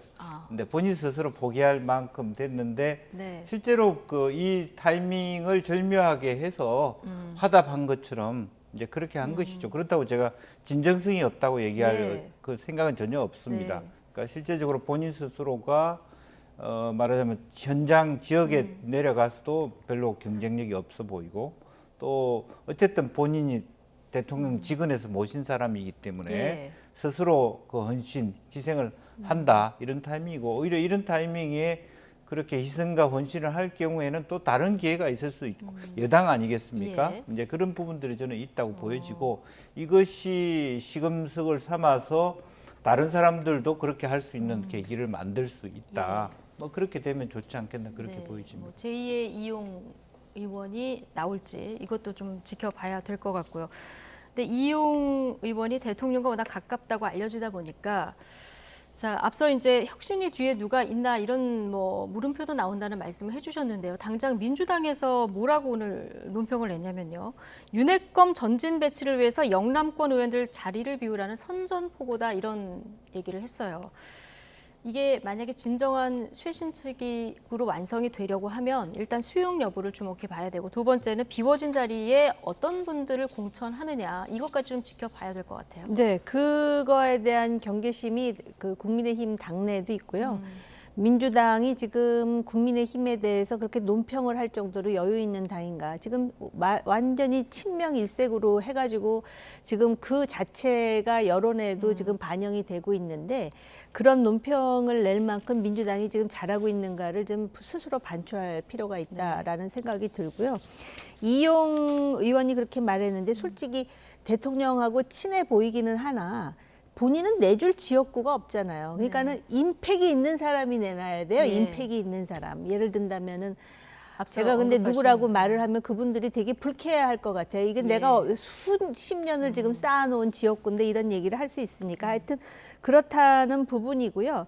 홍준표 대구시장이 오랜만에 칭찬을 했다 그러는데 막 칭찬하면서 뭐 이제 뭐 이걸 계기로 해서 무슨 뭐 하루살이 메뚜기 다 뭐 어떻게 되고 뭐 이런 얘기까지 하더라고요. 그런데 아마 본인으로서는 이제 김기현 대표도 아마 속으로 생각하고 있을 것이고 차제에 이렇게 해가지고 나 대신에 내가 어차피 중앙 정치에 올라가면 한바탕 손을 보려고 그랬는데 뭐 이런 생각을 하는 것인가 이런 생각이 들 정도로 너무 흥분하시는 게 아닌가 이런 생각도 드는데 아무튼 지금 바로 지금 말씀하신 검사 출신이라든지 또는 대통령실 출신이 이 자리를 메우면 어떡하느냐에 대해서 이뇨한 위원장이 이런 일 있으면 온몸으로 막겠다고 또 이렇게 천명을 하더라고요. 등치도 크니까 온몸으로 한번 막아보시기를 바라겠습니다. 네. 자, 어쨌든 어떤 분들이 여기 이제 혁신위의 요구에 응할지 지켜봐야 되는 대목이고요. 혁신위에서 공식 의결된 2호 안건들, 이제 의결된 안건들을 좀 저희가 그래픽으로 정리해봤는데요. 의원 정수를 한 10% 정도 감축하자, 불체포 특권을 전면 포기하자, 구속이 될 경우에는 세비를 박탈하자, 그리고 선출직 평가 하위 20%는 공천에서 원천 배제하자 뭐 이런 내용들인데 정치권에서 많이 나왔던 내용들이긴 합니다. 특히 그 하위 20% 현역 공천 배제하는 방안 이거 뭐 5명 중에 1명은 이렇게 여기에 들어가는 건데요. 받아들일까요? 뭐 그렇게 할 수 있죠. 그렇게 할 때는 나는 아니겠지 라고 하는 이제 그런 부분인데 항상 이제 정치권에서 하는 얘기는 공정성 시비일 겁니다. 그러니까 20% 안에 내가 들어가는 부분의 평가를 누가 하고 어떤 항목으로. 사실은 정치권이 솔직히 그동안에는 정말 뭐 예컨대 김건태라고 하는 사람한테 빵점을 주는 사건도 있었거든요. 민주당에서 과거에. 도덕성 빵점 이런 말도 안 되는 평가들이 너무 그동안에 여야가 역사적으로 보면 많았기 때문에 내부 이제 계파 싸움에 들어가면 그렇게 돼 버리는데 20% 다 좋습니다. 그런데 그것을 그 해당되는 사람들이 수긍이 갈 수 있도록 정말 객관적이고 뭐 오픈할 수 있는 정도로 할 수 있느냐. 그렇지 않고 뭐 어차피 찍어낼 사람 정해놓고 20% 줄이는 거 아니냐. 이런 뭐 처음부터 의문이 들 수밖에 없기 때문에 어떤 과정을 할지가 굉장히 뭐 중요하다고 보여지고 뭐 20% 객관적인 평가를 해가지고 20% 만들어내는 거 아예 처음부터 항목부터 대상자부터 해서 공개적으로 하면 오히려 수긍할 수 있지도 않을까 싶습니다. 그리고 나쁜 제도는 저는 아니라고 보여집니다. 객관적이고 공정성만 담보되면 뭐 출석률 그다음에 뭐 그 당 기여도 그다음에 뭐 의원 제출 사실은 제출 건보다는 통과건으로 했으면 더 좋겠고 여러 가지 객관적 항목은 만들 수 있지 않겠나 그렇게 보여지고 이게 지역구에서의 평가 뭐 그런데 그것이 과연 그동안에 우리 여야 모두가 그렇게 솔직하게 객관적으로 공천해 왔는가 이제 그런 문제죠. 자, 오늘 뭐 혁신위 차원에서 의결된 안건도 있고 그리고 권고한 안건도 있는데 일단 당 최고위에서 또 어떻게 받아들이는지 여기까지 지켜봐야 되기 때문에요. 이건 좀 보도록 하고요. 자, 내년 총선 앞두고 국민의힘에서 또 하나 주시해야 될 포인트가 있죠. 보수권의 신당이 만들어질지, 자 이건데요. 대상자로 거론되는 유승민 전 의원이 오늘 YTN에 나와서 여러 가지 입장을 밝혔습니다. 이준석 전 대표 발언까지 함께 듣고 오시겠습니다. 윤석열 대통령과 국민의힘이 지금까지 보여왔던 이 모습 이대로 간다면 저는 이 당에 희망이 없다고 생각합니다. 그럴 경우에는 그런 변화가 없으면 저는 당을 떠날 그런 결심을 하고 있고 당연히 열려 있죠. 그런데 저는 정치를 하면서 저하고 같이 정치를 하던 누구한테도 제가 명령을 하고 지시를 하고 이런 관계는 아닙니다. 뜻이 같으면 같이 가는 거죠. 한 가지 분명한 거는 저는 대구에서 출마하지는 않습니다. 네. 수도권 출마 가능성이 높은 거군요, 그러니까. 뭐 출마를 한다면 수도권이겠죠. 솔직히 대통령 달라진 거 맞습니까? 이 속도로 가가지고는 21세기 내로 충분히 달라지기 어려울 것 같은데요, 제가 봤을 때. 그래, 내가 정치하면서 이제 저도 이제 정치 한 12년 되고 띠가 한 바퀴 돌았는데 한번 정치에 있어서 큰 판을 벌여봐야겠다는 그렇죠. 생각. 결론은 언제 내릴 거예요, 그러면? 예? 결론은 언제 내려요? 저는 12월 달에 내린다고 이미 12월 얘기했고 달? 전 날짜도 정해놨어요. 정치에 있어서 큰 판을 한번 벌려봐야 되겠다는 생각했다. 오늘도 이준석 전 대표가 좀 의미심장한 얘기를 했는데 어쨌든 젠틀맨 유승민 전 의원이요. 출마하게 된다면 수도권이고 대구에서는 출마하지 않는다. 이 점은 좀 명확히 했고요. 네. 자, 이준석, 유승민 이 두 사람의 발언의 공통점을 찾아보면 대통령과 국민의힘의 변화가 없다면 12월쯤에 신당을 만들겠다. 이건 좀 같은 의견인 것 같아요. 견해 차이는 좀 있습니다. 예, 우리나라 정치 발전을 위해서 중도 우파 정당이 뿌리를 깊이 내려가지고 우뚝 서 있어야 된다고 생각해요. 그거는 우파 정당의 정당적 이해가 아니라 이 사회라든지 국가 발전이라는 큰 차원에서 그렇거든요. 그런데 이제 이 시점에서 만약에 당이 쪼개진다? 그러면은 사실은 이것이 누구에게 승리를 가져다 줄 것인가에 대한 진지한 고민이 필요하고 저 두 분이 저렇게 12월을 얘기하는 거는 12월 내로 지금 가시적인 개혁과 혁신을 보여달라라는 의미도 있어요. 본인들이 이미 그 제3당 비슷한 거를 만들어갖고 풍찬 노숙을 한 경험이 있고 한국이라는 정치 풍토에서 양당제 외에 다수당이 만들어져가지고 소수의 의견을 반영하는 그런 이상적인 행태가 뿌리를 내릴 수 있는 그런 정도의 지금 사회 정치 구도가 아니라는 거를 모를 리가 없지 않습니까? 그러나 12월까지 기다렸는데 여전히 지금 우파 정당인 국민의힘이 이 상태에서 벗어나질 못한다면은 가뜩이나 지금 무당층이 많은 여론조사로 볼 때 지금이 3당을 만들 수밖에 없는 적기다. 그래서 내년 총선에 일정 정도의 의석을 확보하여 캐스팅 보터로서의 역할을 하겠다라는 거예요. 지금 두 사람이 뭐 서로 논의를 하지 않았다 그래요. 그러나 이제 뭐 어떻게 제가 그 속까지 알 수 있는 입장은 아니고요. 그렇기 때문에 지금 그 혁신 위에서 지금 뭐 큰 거를 하나씩 이렇게 던지지 않습니까? 물론 그거를 국민의힘이 얼마나 받아들일지 모르지만은 지금 국민의힘의 기득권을 가지고 있는 사람들이 지금 달다 쓰다 하지 말고 총선에 이기는 거에 딱 목표를 두고 그 인요한이라는 채널을 활용할 수밖에 없는 구도예요. 그렇기 때문에 인요한 위원장으로서는 그 마키아벨리의 말을 조금 원형해서 수정해서 이렇게 좀 적용을 하자면 이 곰 같은 풍채와 여우 같은 지략으로 이 소위 그 지금 이준석 전 대표라든지 유승민 전 의원이 당에 남아있지 않으면 안 되는 그런 환경을 만들어야 돼요. 이미 유승민 전 의원이 세 가지 전제를 말하잖아요. 근데 지금 인요한 위원장은 자기가 어떤 그 자기의 활동 반경에 레드라인을 거놓고 있는데 그것까지도 건드려야 총선에 승리한다면 레드라인이라면 어떤 겁니까? 예를 든다면 민심 위반은 대통령 책임이다. 그런데 나는 지금 대통령한테 어느 정도 조언은 할 수 있다라고 얘기했지만은 맞짱을 뜨기는 어렵다라는 본인의 어떤 그 한계에 대해서 이미 토로하고 있는데요. 만약에 총선에 이기면 대통령에게도 좋은 거거든요. 그리고 대통령도 지금 나름대로 뭐 국민들이 어떻게 받아들일지 모르지만 변화하고자 노력하고 있지 않습니까? 그렇기 때문에 그 세 가지 전제에 대해서 단순히 정적이 그 신당을 만들기 위해서 내놓는 어떤 명분이라고 생각하지 말고 그걸 받아들이면 나갈 명분이 없지 않겠습니까? 그래서 그 두 사람을 이 국민의 힘 속에 묶어놓을 수 있는 방법 그것을 만드는 것이 바람직하다라고 생각을 해요. 그렇게 하기 위해서 인요한 혁신위원장이 뭐 김기현 대표 체제로 치르기 어렵다는 뭐 요구라던가 아니면 뭐 대통령이 변해야 된다. 이것까지 가감없이 대통령에게도 전달해야 된다.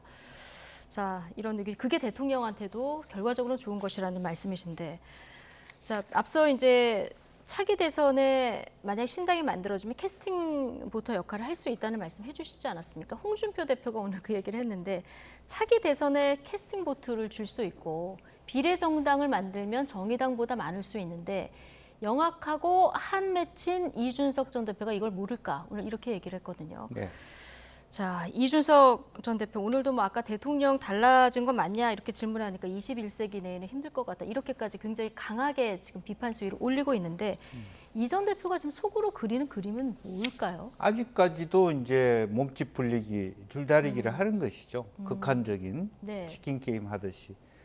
결과적으로는 자기가 원하는 어떤 뭐 대구 공천이 됐든 어쨌든 뭐 몇 가지 조건들 예. 김기현 대표가 나가주면 좋겠다라든지 뭐 책임을 졌으면 좋겠다라든지 최소한 그렇다고 뭐 대통령 보고 뭐 내려가라고 얘기할 수 있는 상황이 아니라면 현실적으로 그런 부분에 대한 자기 요구 조건이 있을 수 있습니다. 그러니까 자기가 원하는 건 노원에 공천 받는 게 아닐 겁니다. 예. 노원에 공천 뭐냐면 지역구 자체도 줄어들거니와 그런 차원에서 실질적인 자기 요구 조건이 있는데 지금 현재 구조는 뭐냐 하면 예. 실제로 이준석 대표가 뭐 정말 최근에도 당이 듣기 힘든 수용하기 힘든 얘기를 자꾸 해요. 애들아까지 표현해 가면서 뭐 지지율이나 올려라 이렇게 막 얘기를 하고 있습니다만 어쨌든 마지막까지 자기 요구 조건을 당내에 있을 수 있는 요구 조건을 하는데 문제는 왜 그렇게 하게 되냐 하면 이준석 대표가 당을 나가서 신당을 꾸리는 순간 수도권이 거의 전멸할 수 있어요. 국민의당, 국민의힘은. 네. 이제 그런 부분, 왜냐하면 수도권이라는 게 다 지역이 2, 3%, 1, 2%로 다 지난번에 100석이 그렇게 날아간 거거든요. 이제 그렇다면 청년들 1%, 2%가 당락을 결정하는데 굉장히 그런 부분이 있고요. 또 지금 현재 연동형 비례대표제, 병립형 비례대표제 하지만 합의가 없으면 연동형 비례대표제로 가서 많은 사람들이 실제적으로 국민의힘에게 결과적으로 손해되는 그 말하자면 임팩을 줄 수 있습니다. 본인의 당이 성공하는 거하고 또 상관없는 문제입니다. 이준석 대표가 정말 국회의원 되고 싶으면 비례대표 이변을 달고 있으면 들어옵니다. 네. 제가 봤을 때는 이제 그런 부분들이 분명히 자기 옵션을 갖고 있기 때문에 더 세게 당에 요구를 한다고 저는 그렇게 보고 지금 상황에서는 이준석 전 대표 네. 국민의힘에서 노원병 공천 정도로는 만족하지 않을 거다. 예, 거기는 나가봤자 이길 수도 없는 데를 요구할 이유도 없지 않습니까? 대구를 자꾸 얘기하는 거는 될 수 있는데 이번에는 꼭 내가 원에 들어가야 되겠다라는 부분이 그 안에 있는 거예요. 본인 입으로 노원에 계시는 그 말하자면 자기 지지자들한테 미안하니까 그 얘기를 못하지만 자꾸 대구 무소속 얘기를 하는 거는 대구의 지역구 하나 달라는 얘기일 수도 있고요. 이제 그런 부분에 대한 요구들이 있을 수 있는데 뭐 그런 부분은 이제 당이 어떻게 잘 살펴볼 것인가. 지금까지는 인요한 위원장이 굉장히 잘하고 계신다. 굉장히 잘하고 있다. 예, 그렇게 되고 유승민의 경우에는 본인 말씀은 본인이 뭐 이래라 저래라 하지 않지만 유승민 의원 따라서 당을 할 사람이 거의 없습니다. 본인은 어떤 당을 나가고 싶어요, 오히려. 그러니까 이준석 대표하고 입장이 좀 다릅니다. 그래서 그렇지만 어쨌든 지금 정택은, 박원석 이 밖에 있는 친구들이 어쨌든 플랫폼 정당을 말하자면 이념적으로 좀 유연한 그런 정당을 꿈꾸기 때문에 그게 조인할 가능성이 많다. 정의당은 이미 박살이 난 거나 상관없기 때문에 어느 당이든 정의당을 제낄 수도 있다. 새로운 신당의 경우에는 저는 그런 생각을 하게 됩니다. 어디까지 또 모일지 좀 지켜봐야 되는 상황이고요. 자, 민주당 일각에서 오늘 이런 주장이 나왔습니다. 이 대표의 창당 가능성 전혀 없고 오히려 선대위원장, 국민의힘 선대위원장으로 화려하게 복귀할 거다. 이런 분석이 나왔는데요. 최재성 전 정무수석 발언으로 듣고 오시겠습니다. 이준석 대표가 탈당해서 신당을 만들 것이냐. 이제 지금 그 가능성은 저는 이제 제로라고 보거든요. 지금 징계가 이제 취소되고 공천까지는 가는 거란 말이에요. 근데 이게 그림이 어떻게 가냐 하면 아마 이준석 대표는 공천이 최종 목적이 아닐 거예요. 최소한 선대위원장. 공천을 준다는 의미는 선대위원장이나 이런 급으로 화려하게 복귀하는 거지. 아 잠시만요. 잠시만요. 이준석 국민의힘 선대위원장을 보신다고요? 그렇죠. 탈당 안 하고 징계 취소하고 공천 주고 이러면은 그 벽을 다 허무는 건데 그러면은 국민의힘 입장에서 이준석 선대위원장 하죠. 출마도 저는 대구 같아. 아 공천을 주는데 대구를 준다? 이준석 출마도. 흥미로운 분석을 내놨습니다. 이준석 전 대표의 속마음은 저희가 뭐 정확히 모릅니다만 지금 다 추론을 해보는 건데 어쨌든 이렇게 당하고 줄다리기를 하다가 국민의힘이 이제 선대위원장으로 화려하게 복귀시키고 공천도 대구를 줄 것이다 이런 그 분석인데요. 예측인데 어떻게 보십니까?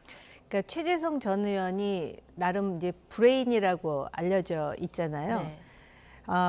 오늘 진중권 교수도 그 비슷한 얘기를 하는 것 같던데요. 어떻게 보면은 이게 그 최 전 의원은 뇌피셜 같은데 아마 그 국민의힘에 예를 든다면 그 지금 린튼 인요한 위원장에게 하나의 그 팁을 주는 부분이 있을 수도 있어요. 그런데 이제 중요한 건 뭔지 아십니까? 이 최재성 의원이라는 사람은 정치를 많이 봐왔던 사람이에요. 그러니까는 이걸 받아들일 만한 정당에 그런 사람이 있으면은 이게 만들어질 수 있는데 과연 국민의힘의 지금 인재영입위원장으로 이철규 의원이 지금 이제 19일 만에 화려하게 복귀하지 않았습니까? 그런 당 분위기에서 이런 역발상적인 그런 그 아이디어가 관철될 수 있을까라는 의문이 가죠. 근데 제가 한 가지 그 과거의 예를 꼭 말씀드리고 싶은데 2011년에 그 홍준표 대표 체제가 거의 무너지다시피 하고 박근혜 비대위가 들어왔을 때요. 당시 그 한나라당의 주도 세력은 친이계였어요. 근데 친이계들 사이에서 이런 얘기를 했었대요. 차라리 이참에 그 최고의 정적인 박근혜 의원에게 비대위원장 자리를 주고 총선을 치르게 하면 아마 잘 안 될 것이다. 안 되면 대선 후보로 뜨지 못할 것이다. 여기까지 계산하고 줬는데 결국은 선대위원장을 해갖고 총선에도 나름 그 의미 있는 성과를 이루고 대선 후보가 돼서 선거에 이겼잖아요. 그러니까 사실은 그 내부에서 그러니까 참 우리나라가 참 독특한 게 말입니다. 남북 관계에 이렇게 정말 무기를 가지고 싸우면서도 남과 북의 정상끼리는 대화가 되는데 이 안에서는 또 안 되잖아요. 당내의 이 파당적인 이런 그 뭐라 그럴까 적대감은 오히려 당대 당보다 더 심하기도 한데요. 이런 역발상이 지금 국민의힘에 어떤 면에서는 필요할지 몰라요. 이준석 대표 지금 말하는 거 보면 본인이 어떤 일을 당했는지 충분히 이해는 하지만 그 말하는 걸 과연 그 70대 우파 지지자들이 쉽게 받아들이겠습니까? 일단 말하는 태도가 싫을 거예요. 그럼에도 불구하고 이기려면 어떻게 해야 되는지 지금은 냉철한 머리가 국민의힘에 필요할 때죠. 사실 지난 대선 국면에서도 윤석열 당시 후보하고 이준석 당시 대표였죠. 두 분이 몇 차례 좀 갈등이 있지 않았습니까? 그럴 때마다 뭐 윤석열 대통령이 찾아가서 뭐 그런 일이 그렇죠. 있었죠. 그러다가도 또 만나서 포옹도 하고 또 여러 가지 뭐 부산에서 또 이렇게 만나서 저희가 이제 화면에 지금 곧 보여드리겠습니다만은 저렇게 빨간 티 입고 또 비단 주머니에서 꺼내서 저런 선거 전략도 피고 이러면서 또 화합된 장면을 기억하시는 분들도 계세요. 이런 부분이 다시 재현될 가능성 있다고 보십니까? 저는 재현될 가능성이 있죠. 왜냐하면 바로 우리 앞에 얘기했듯이 싫다고 이준석 대표를 원하는 걸 안 줘서 밖에 내보내서 말하자면 다수 의석을 차지하지 못하면 그때부터 윤 대통령 레임덕이에요. 그때부터 홍준표 시장을 비롯해서 반윤 세력들이 완전히 들끓고 일어난단 말입니다. 지금까지 인 위원장 자체가 해온 것 자체 삼선 의원들이 다 비윤으로 돌았습니다. 지금은 예를 들면 인 위원장한테 수긍하고 있죠. 만약에 총선 결과가 안 좋으면 어떻게 되겠습니까? 미래가 없어요. 그러면 이준석 대표한테 선대위원장 해서 잘해보라고 하는 것이 본인한테 손해일 수 있습니까? 국민의힘이 최소한 뭐 지금 뭐 기고만장하게 민주당은 200석 하는데 진짜 뭐 말이 안 되게 그런 얘기를 하는 것 자체가 아주 뭐 꿈에도 꾸고 싶지 않은 뭐 있을 수도 없는 일입니다만은 뭐 지난번 총선보다 결과가 비슷하거나 못했다 그러면 당연은 아예 없어지는 거나 똑같습니다. 대통령도 무기력해. 그러면 이준석 대표를 끌어안고 지금 인 위원장의 사명이 그런 거예요. 뭘 하든 간에 이준석 대표를 무슨 수로 꼬셔든 당에 머물게 하라. 솔직히 유승민 대표는 나가든 말든 신경도 안 씁니다. 근데 이준석은 잡아라. 그런 부분이 있기 때문에 예를 들면 지금 그 말하자면 얘기한 대로 선대위원장 주는 거 뭐가 나쁘겠습니까? 네, 당에서 또 반발하는 의견이 나올 수도 있고 이게 당에서 어떻게 받아들이냐는 문제인데 어쨌든 인유한 위원장은 계속 지금도 가르쳐 달라 이렇게 얘기도 하고 있고 내가 상처가 있는 거 이해도 한다 이렇게 좀 접근을 하고 있어서 어떤 모양새를 갖추어서 만약에 화해를 하고자 한다면 일어나갈지도 좀 지켜봐야 될 것 같습니다. 자, 주제를 바꿔볼 텐데요. 여당이 쏘아올린 김포 서울 편입론 그야말로 내년 총선의 메가톤급 이슈가 됐습니다. 자, 김도면 지사가 중국 출장 중이었는데요. 귀국했습니다. 자, 오늘 대국민 사기극이다 이렇게 강하게 비판했는데요. 발언 먼저 듣고 오시죠. 오로지 김포 시민을 표로만 보는 발상에서 비롯된 일입니다. 참 나쁜 정치입니다. 그야말로 선거용 변종 게리맨더링입니다. 세계적 조롱거리가 될 것이고 또 실천 가능성이 거의 없어서 대국민 사기극이 될 것입니다. 지방시대를 주장하는 윤석열 대통령은 왜 아무 말도 없습니까? 계속 침묵한다면 윤석열 대통령의 공약과 정부의 정책은 국민 사기극이었다고 하는 것을 스스로 자인하는 모양이 될 것입니다.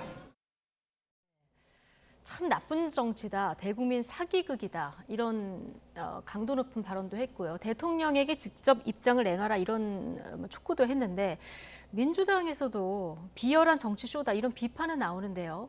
찬성인지 반대인지 여기에 대해서는 지금 민주당도 입장을 딱 내놓지는 못하고 있는 상황이에요. 이유가 있겠죠. 네, 이재명 대표도 지금 말 없잖아요.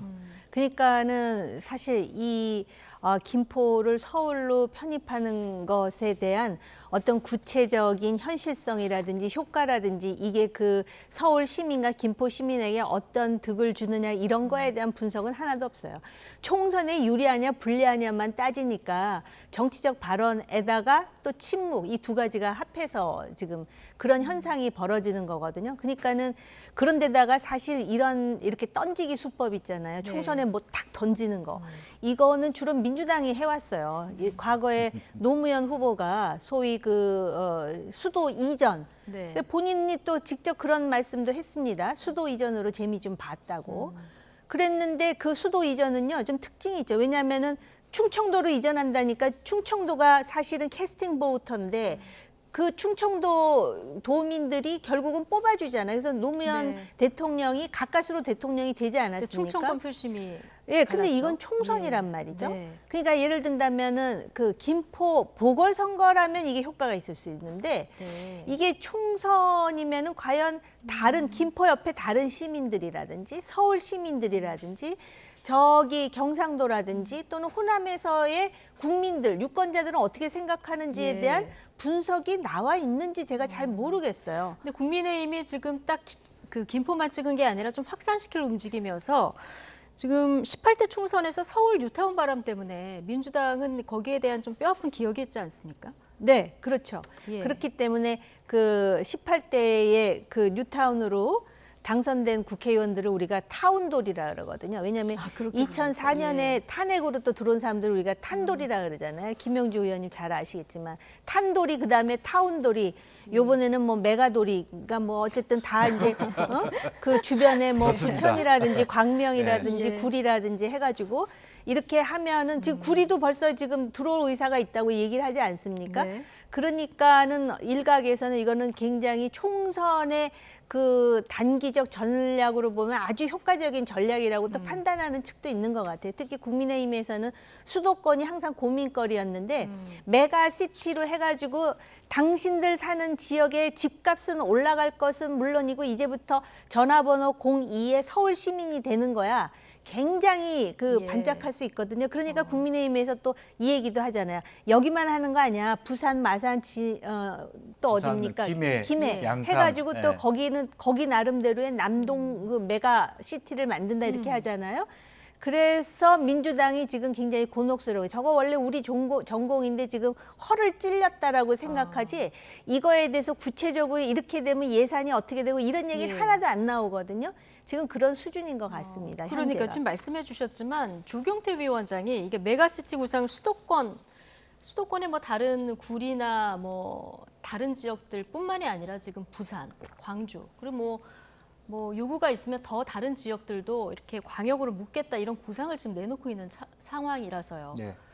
실제로 그런 의미에서 민주당이 예. 지금 뭐 천공 뭐 개입설 이런 식의 얘기를 할 게 아니라 그걸 뭐 일단 토론거리로 하면서 어떻게 이걸 뒤치게 할 것인지 그리고 원론적으로 그냥 지방에 대한 행정체제 개편이라는 것이 통합형, 분권형 뭐 이렇게 있을 수 있는데 김두관 의원 같은 경우는 기본적으로 자치 분권주의자이기 때문에 반대한다. 이제 기본적인 그동안의 민주당 노선은 분권 지향적이 있기 때문에 지금과 같은 메가 같은 통합적인 논의에 대해서는 기본 노선상으로는 안 맞다 이렇게 얘기할 수 있어요. 그럼에도 불구하고 이 논의가 민주당한테 다 불리하냐? 저는 그렇지도 않다고 생각합니다. 예를 들면 지금 검천구가 있는데 강명시가 들어온다고 해서 갑자기 그 구가 말하자면 국민의힘 검천 광명구가 들어왔을 때 국민의힘 쪽으로 다 간다 그런 보장도 없는 거거든요. 그리고 실제적으로 세원이 즉 오세훈 시장이 지금 친문 모드로 하는 이유도 셈법이 복잡한 거예요. 실제로 보면 이제 그런 부분이 있기 때문에 이것을 어떻게 논리정연하게 민주당식으로 혹은 저는 한편으로 보면 이게 뭐 행안부나 국토부 이런 논의를 끊어서 전 세계의 흐름이 실제적으로 국민투표 그냥 직선제 개념들이 많기 때문에 국민이 원하면 뭐 돈은 많이 들겠지만 투표해서 합칠 거 합치자. 다만 제가 원하는 것은 원래 서울시가 25개 구를 5개 구로 중도시화하는 그런 대안이 있었거든요. 그러면 들어와서 6개 구식으로 하는 그야말로 너무나 하나의 제가 걱정이 되는 것은 지금 서울시장 선거 40억 듭니다. 교육감도 40억 들어요. 지금 이렇게 되면 서울시장 선거 55억 그런 선거를 치러야 되는데 50억 내고 교육감 할 사람이 있나요? 굉장히 저는 그런 부분이 더 걱정이 되거든요. 미래를 보고 이야기를 하고 있나 그런 생각이 듭니다. 민주당이 지금 천공 얘기할 때가 아니라 그럼요. 논리정연하게 사실은 그렇게 해서 승산도 있다. 왜냐하면 특별법으로 하기 때문에 실제로 그 특별법이 다수당이 되는 자가 찬성하느냐 안 되느냐에 달려 있는데 지금 김포 2자리는 국민의힘이 되겠습니다만은 어떻게 선거운동을 펼치느냐에 따라서 다른 지역이 더 적대적으로 바뀔 수도 있어요. 알겠습니다. 여당에서 사실 메가서울 구상 얘기하면서 서울로 출퇴근하는 김포시의 인구 비율 이걸 근거로 삼지 않았습니까? 오늘 그런데 유기용 민주당 의원이 예결특위 전체회의에서 추경호 총리한테 이거 엉터리다 이렇게 반박을 했어요. 이거 어떻게 된 내용입니까? 그러니까는 이제 서울 주변에 서울하고 인접한 신도시들이 있잖아요. 신도시가 아니더라도 그 위성도시라고 또 그러기도 하죠. 그러니까 뭐 김포뿐만이 아니라 고양, 광명, 과천, 구리, 하남 또 그 옆에 부천도 있거든요. 그런데 보통 이제 그 서울이 그 우리나라 산업의 중심이다 보니까 아침마다 이제 통근을 하지 않습니까? 그런데 지금 국민의힘에서는 김포에서 출근하는 사람, 서울로 출근하는 사람들이 뭐 엄청나게 80몇 %라 그랬던가요? 그랬는데 그 통계를 보니까 김포는 12.7%이고 김포 주민의 지금 가장 많은 시민들의 경우는 광명과 하남으로 지금 알려져 있고 과천과 구리도 만만치 않은 것으로 이렇게 나오거든요. 그렇다 보니까 이제 이거를 비판하는 건데요. 예. 저는 이제 이게 이런 비판, 이런 지적은 생산적이라고 저는 개인적으로 예. 생각해요. 이러하니 그럼 오히려 이것 때문에 그러면 이런 도시들을 합쳐서 메가시티로 하겠다라는 명분이 될 수도 있지만 예. 또 다른 편에서는 바로 이런 사람들의 그 출퇴근의 그 교통 지옥이라든지 그런 부분을 해결해 주는 것이 정치가 할 일이다라고 또 반박할 수도 있는 거 아니겠습니까? 민주당에서는 지금 지하철 5호선, 9호선 연장 문제 지금 들고 나온 상황이고요. 어쨌든 그 여당에서 나왔던 거는 김포에서 출퇴근하는 사람의 85%가 서울로 출근한다. 그러니까 김포 골드라인을 탄 7시부터 9시까지 탄 사람들 중에서 서울로 출근하는 사람들의 비율이 이제 80%가 넘는다 이런 수치였고 지금 오늘 민주당에서 얘기한 것은 전체 그러니까 그 인구 중에서 서울로 통근하는 비율을 따져봤더니 김포가 그렇게 높지 않더라. 실제로 뭐 광명 같은 경우는 다 아시다시피 철산동 다리 하나로 그 완전 생활권이죠. 사실은 다른 도시라고 느낄 수 없을 정도의 밀접한 곳인 게 광명입니다. 사실은. 그런데 이제 김포는 어떻게 되냐면 원래 근원 자체가 경기 북도에 들어가고 싶지 않은 것이 핵심인 거예요. 그래서 차라리 우리는 서울로 넣어달라. 그런 요구가 이렇게 수용된 부분이기 때문에 민주당이 그렇게 세게 반박할 이유도 저는 없다고 봅니다. 뭐냐면 경기 북도 북쪽에 있지도 않은데 강 쪽에 있는데 김포기를 북도에 넣었을 경우에 북도가 갖고 있는 어떤 재원이나 이미지가 별로 도움이 안 되기 때문에 이제 서울로 하고 싶어 하는 부분에 대해서 민주당도 일단 경청할 필요가 있다고 생각이 들어요. 다만 이제 그 모양 자체가 사실은 김포만 넣었을 때 게리맨더링 하듯이 정말 이상한 모양새가 되기 때문에 경기도지사도 보면 더 가까운 부분인데 실제적으로 논의를 하기 시작하니까 다른 지역이 더 먼저 간다면 그렇게 된다면 사실은 김포가 오히려 나중에 후과를 당할 수 있는 요소도 있다. 저는 그렇게 봅니다. 알겠습니다. 어쨌든 지금 총선 앞두고 굉장히 큰 이슈가 생긴 건데 양당에서 이 논의를 어떻게 이어갈지 좀 지켜봐야 될 것 같고요. 여론조사도 아마 곧 여러 군데서 하지 않을까 싶긴 합니다. 좀 지켜봐야 되겠습니다. 정호김, 김영주, 전직 의원 두 분과 오늘 나이트 포커스 함께했습니다. 고맙습니다.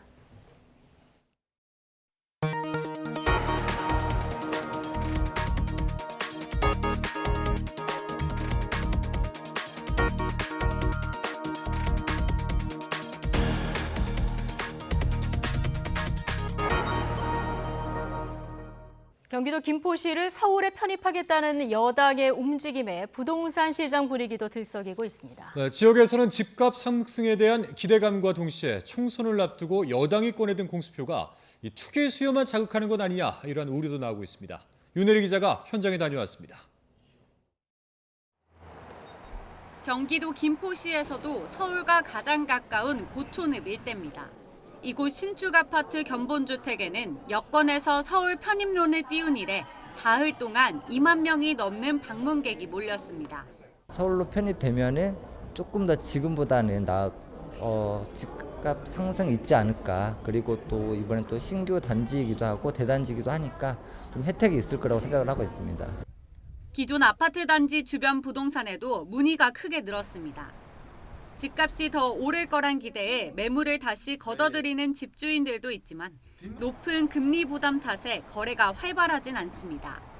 집주인들은 뭐 3억이 오른다 뭐 이런 식으로 해서 괜한 기대감은 되게 크신 것 같은데 그렇다고 가격을 호가를 많이 올리거나 그러지도 않는 것 같아요. 분위기가 뭐 이렇게 실감하지는 못하고 있으니까. 아직은 관망세가 이어지는 분위기입니다. 그렇다면 김포시 주민들은 서울시 행정구역 편입에 대해 어떻게 생각할지 직접 들어봤습니다. 서울로 편입이 된다면 환경도 좋아지지 않겠어요? 이제 인프라도 좀 좋아지고 집값도 조금 인상되는 거를 기대하고 있어요. 생활 인프라가 확충되고 집값이 오를 거란 기대감도 크지만 지하철 문제나 좀 해결됐으면 좋겠어요. 지하철이 지금 굉장히 작잖아요, 김포가. 그런 거 말고 서울처럼 좀 양을 크게 해서 많은 사람들이 한 번에 편하게 출퇴근할 수 있었으면 좋겠어요. 현실성이 사실 좀 없는 것 같아요. 괜히 말만 나와서 이제 시민들 불안하고 그냥 집값만 올라가서 더 이런 부동산 그쪽으로 좀 더 좀 위기가 오지 않을까 좀 불안해요, 그냥. 교통 문제나 부작용 걱정도 적지 않습니다. 전문가들은 실제 행정구역 개편에 오랜 시간이 걸리는 만큼 단기간 집값 상승에 영향을 미치긴 어려울 것으로 전망합니다. 단기 호재로 작용하기에는 최근 주택시장의 흐름이 좋지 못한 편이라서 부동산 시장에 전반적인 영향을 주는 것은 단기적으로는 제한적이라고 판단됩니다.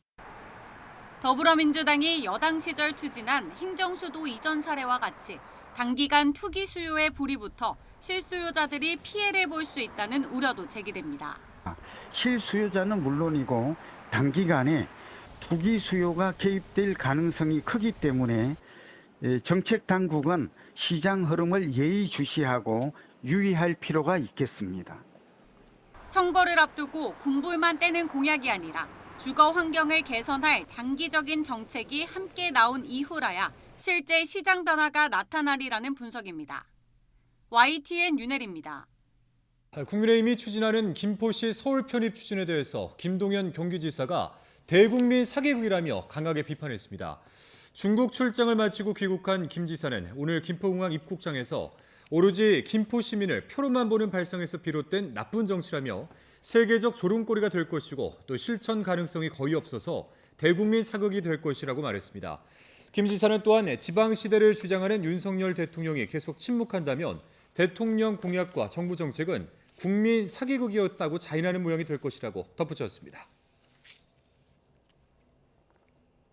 최근 지방은 물론 서울에도 빈대가 퍼져 있다는 우려가 커지고 있습니다. YTN 취재진이 실태를 알아보기 위해서 서울 시내 고시원 등을 돌아봤는데 곳곳에서 살아 움직이는 빈대를 쉽게 포착할 수 있었습니다. 전문가들은 심각한 상황으로 보인다며 지자체의 철저한 방역을 강조했습니다. 윤태인 기자입니다.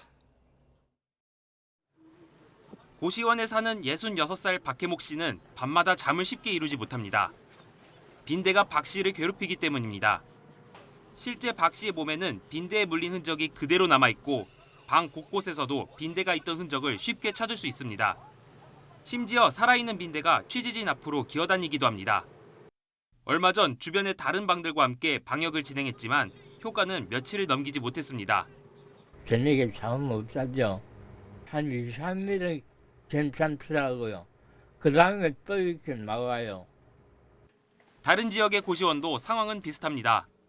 성인 남성 한 명이 겨우 누울 정도 크기의 방 구석구석 빈대알 흔적이 가득합니다.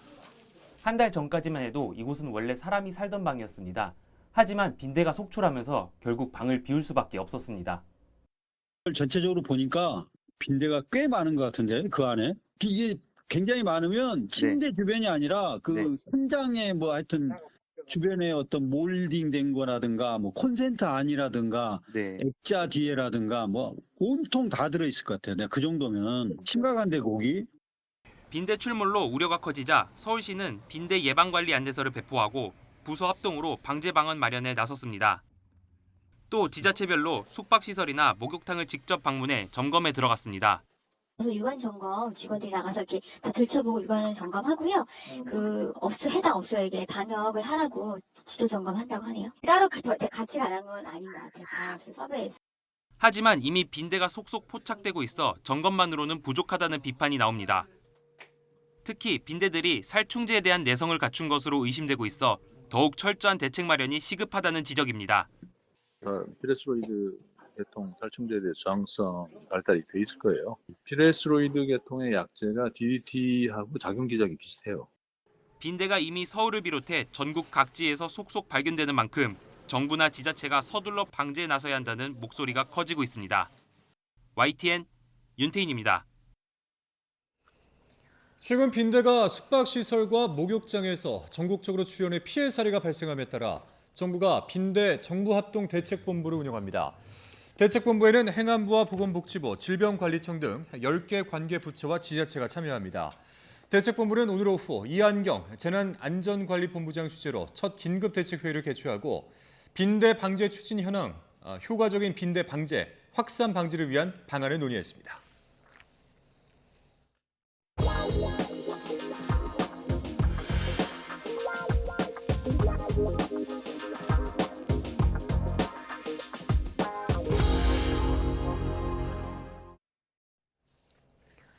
전 펜싱 국가대표 남현희 씨 재혼 상대로 알려진 뒤 사기 의혹이 드러난 전청조 씨가 구속 상태로 경찰 조사를 받게 됐습니다.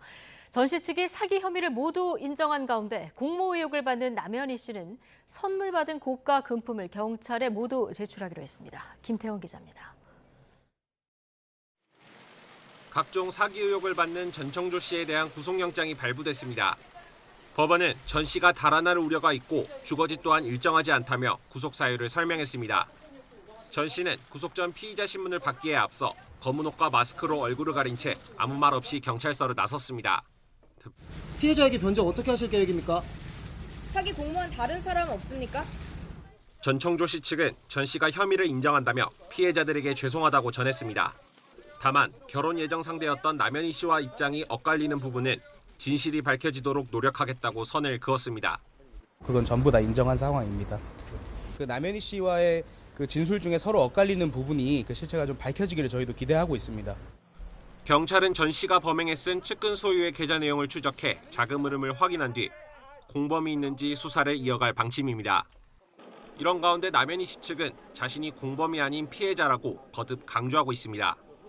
YTN이 확보한 자료를 보면 전 씨는 남 씨에게 임신을 축하한다며 명품 아기 신발을 보내고 모 기업 혼외자 신분이어서 받았다는 선물을 과시했다고 주장했습니다.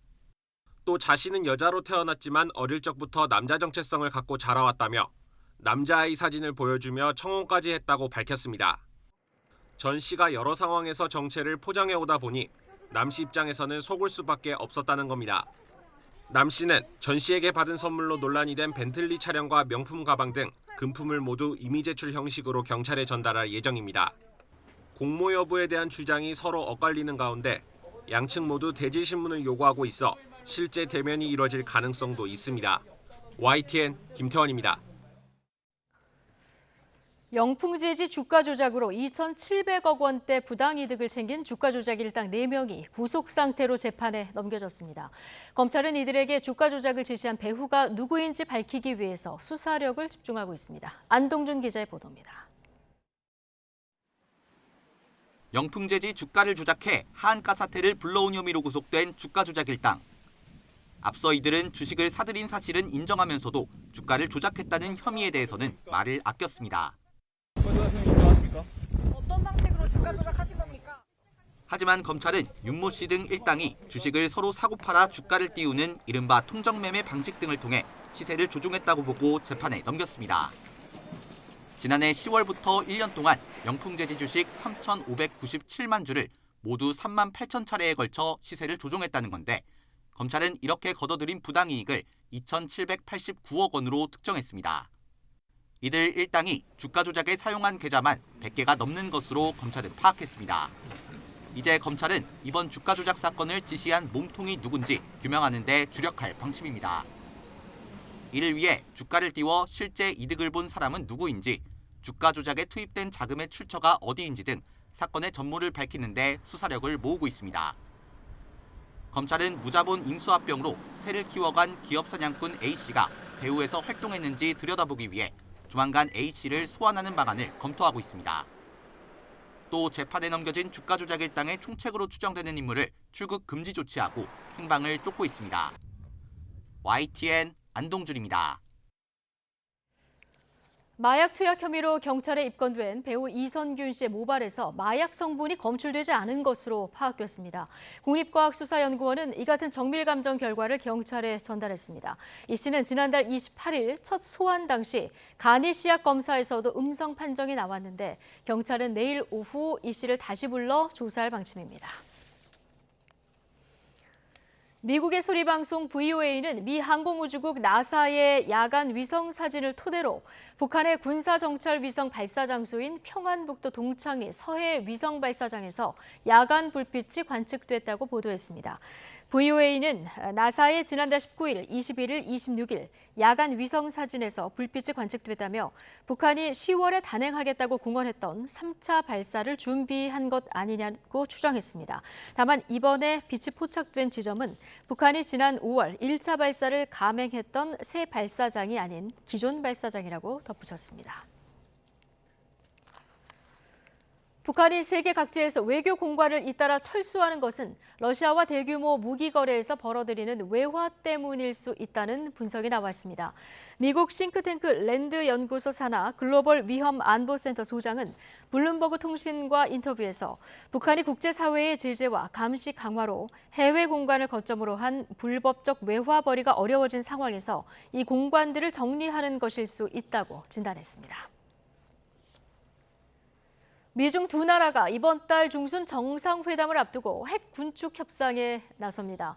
최근 러시아가 주요 핵 협약을 백지화한 가운데 양국이 새 판을 짜기 시작하는 모양새입니다. 베이징 강정규 특파원입니다. 위장막을 덮은 채 출동하는 탄도미사일. 탄두가 넓적한 둥펑 17과 비슷해 보이지만 발사 차량 바퀴가 6축으로 한 쌍 더 많습니다. 중국 로켓군의 비밀병기 둥펑 27을 노출한 장면이란 말이 나온 영상입니다. 미국의 미사일 요격망을 뚫을 수 있는 극초음속 ICBM으로 평가되는 무기입니다. 미 국방부는 중국이 보유한 핵탄두가 이미 500기를 넘었고 2035년 1,500기로 늘어난다고 분석했습니다. 실전 배치 핵탄두를 1,550기까지 줄이기로 합의한 미국, 러시아와 맞먹는 전력이 된다는 겁니다. 미국이 핵 군축 협상에 중국도 동참해야 한다고 줄기차게 요구해온 배경입니다.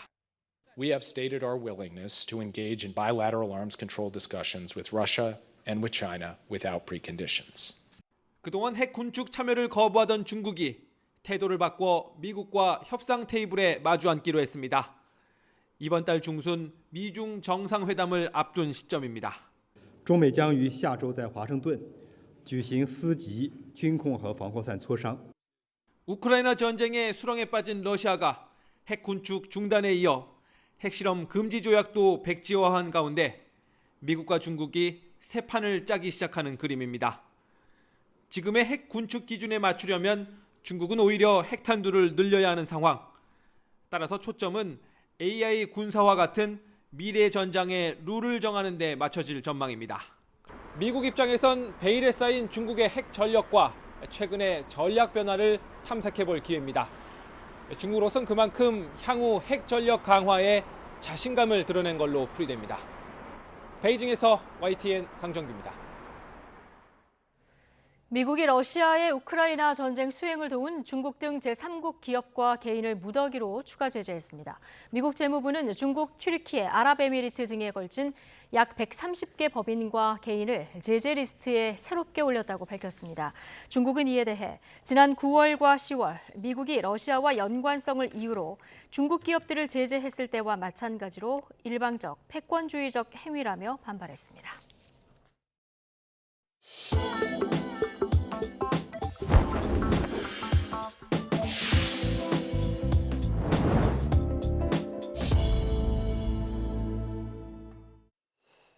이스라엘이 지상군을 투입해 팔레스타인 가자 지구를 포위한 상태에서 육군, 해군, 공군 전력을 모두 동원해 군사작전을 확대하고 있다고 영국 BBC 방송이 보도했습니다. 이스라엘군은 가자 지구 중심부 가자시티와 북부 등 5개 지역에서 교전을 이어갔고 특히 서부에 병력이 집중되고 있습니다. 이스라엘은 공중과 해상, 육상에서 팔레스타인 무장정파 하마스 대원들을 향해 화력을 집중했으며 하마스도 대전차 미사일을 동원해 IDF에 발포했습니다. 이스라엘을 다시 찾은 토니 블링컨 미국 국무장관이 네타냐후 이스라엘 총리를 만난 뒤 팔레스타인 가자 지구의 민간인 보호 필요성을 강조했습니다. 로이터 통신은 블링컨 장관이 텔아비브에서 네타냐후 총리와 면담하고 교전이 지속 중인 가자 지구의 십자포화 속에서 민간인들을 보호하기 위해 모든 일을 다하는 것이 중요하다고 밝혔다고 전했습니다. 최근에 태국인 관광객들이 우리나라 입국 심사를 통과하지 못하고 돌아갔다는 사례들이 온라인상에 퍼지면서 현지 반발이 잇따르고 있습니다. 법무부는 오히려 태국인 입국 불허율이 코로나19 이전보다 줄었다고 해명하면서도 불법 체류 방지를 위한 엄격한 심사는 필요하다는 뜻을 유지했습니다. 송재인 기자의 보도입니다. SNS 검색창에 태국어로 한국 여행 금지를 치자 태국인들의 불만 글이 쏟아져 나옵니다. 최근 한국 여행을 왔다가 입국 심사에 막혀 돌아와야 했다는 태국인 관광객들의 사연이 잇따르면서 여행 거부 운동으로까지 번진 겁니다. 4차례나 왔던 한국인데 돌연 입국 심사에 막혀 들어가지 못했다. 월급과 비교해 너무 많은 돈을 들고 왔다는 황당한 이유로 태국으로 돌려보내졌다는 사례가 대표적인데 자칫 양국 갈등으로 비화할 가능성까지 나오면서 스레타 타위신 태국 총리가 나서 태국 국민 추방 문제를 조사하겠다고 밝히기도 했습니다. 우리 법무부 역시 사실 확인에 들어갔습니다. 확인된 사례 중에는 과거 관광 목적으로 한국에 왔다가 금지된 영리 활동을 한 게 파악돼 추가 입국을 막은 경우도 있었다고 설명했는데 이외에도 한국에 올 때마다 최장 90일 체류 기간을 꽉 채우고 가거나 너무 큰 돈을 들고 온 경우에는 관광 의도가 의심스러울 수밖에 없다고 밝혔습니다.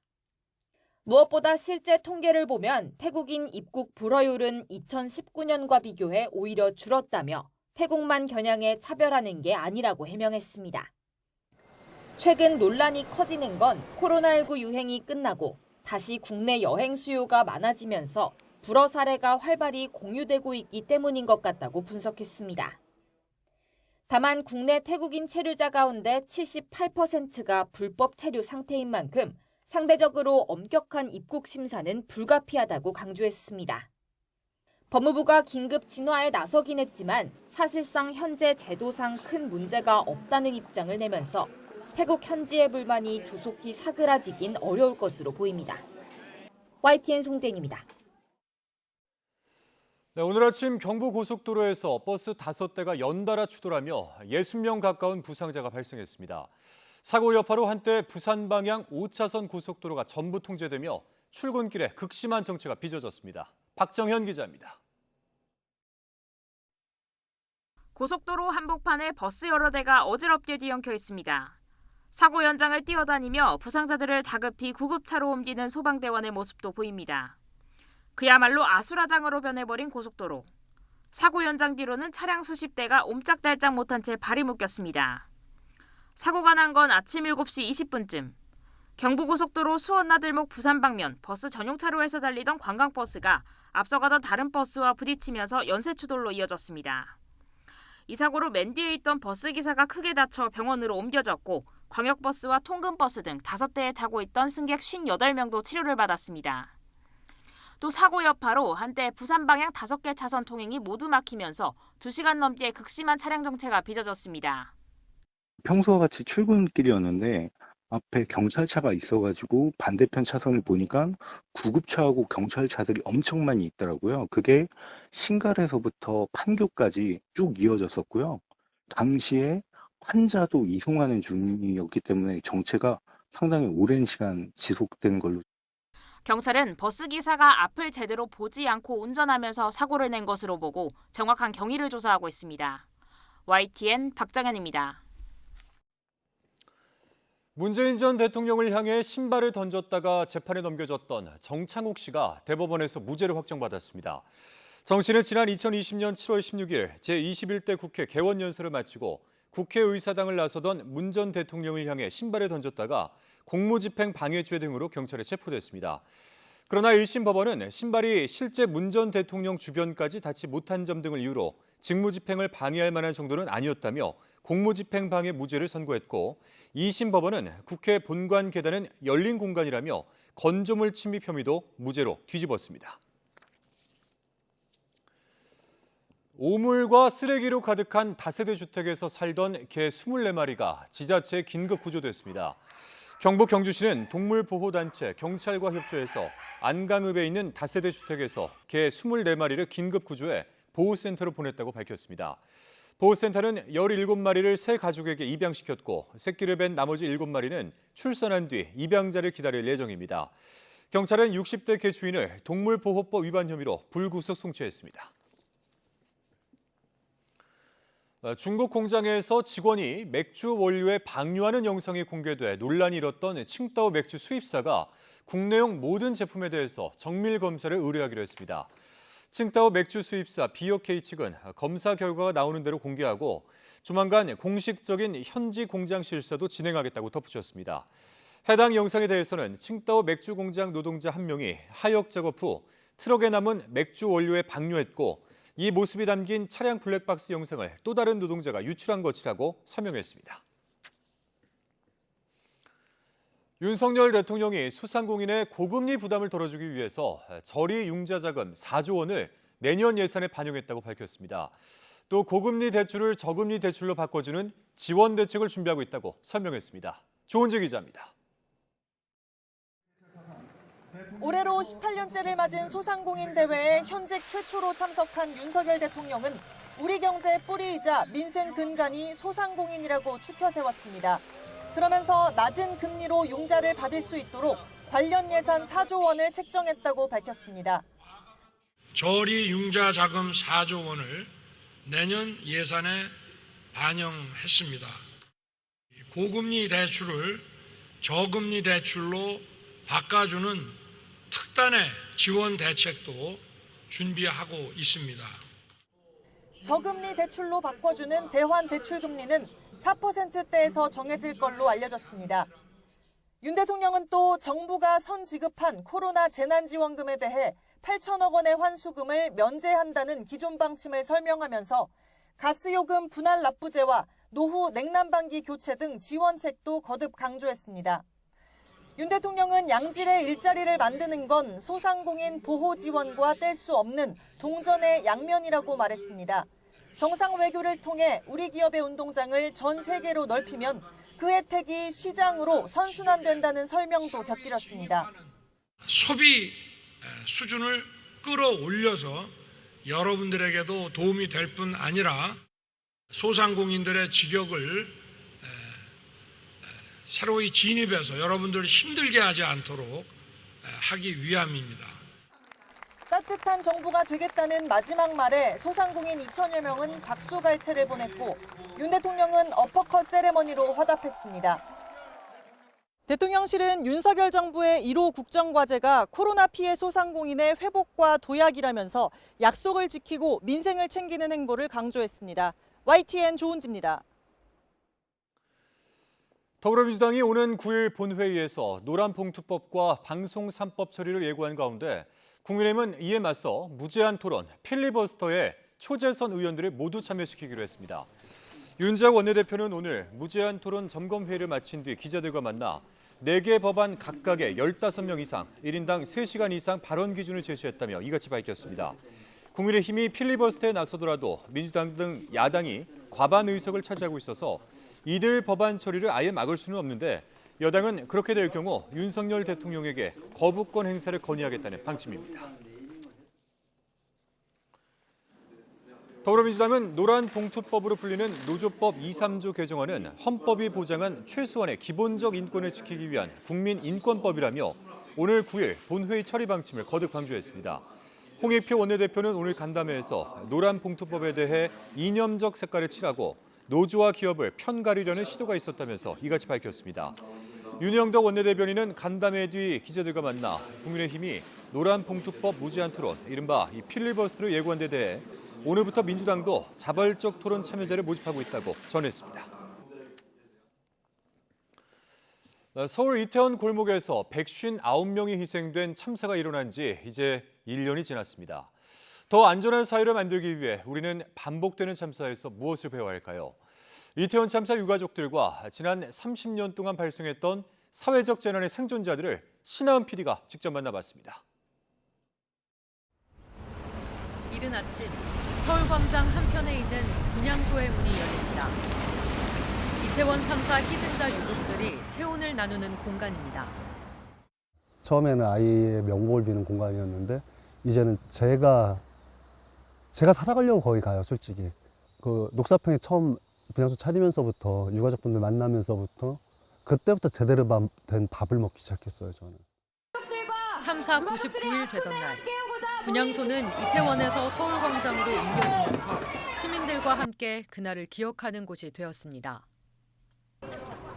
진실버스를 타고 전국을 돌며 이태원 참사 진상규명 특별법 제정을 호소하고 열흘 단식에 159km 도보 행진, 삼보일배까지.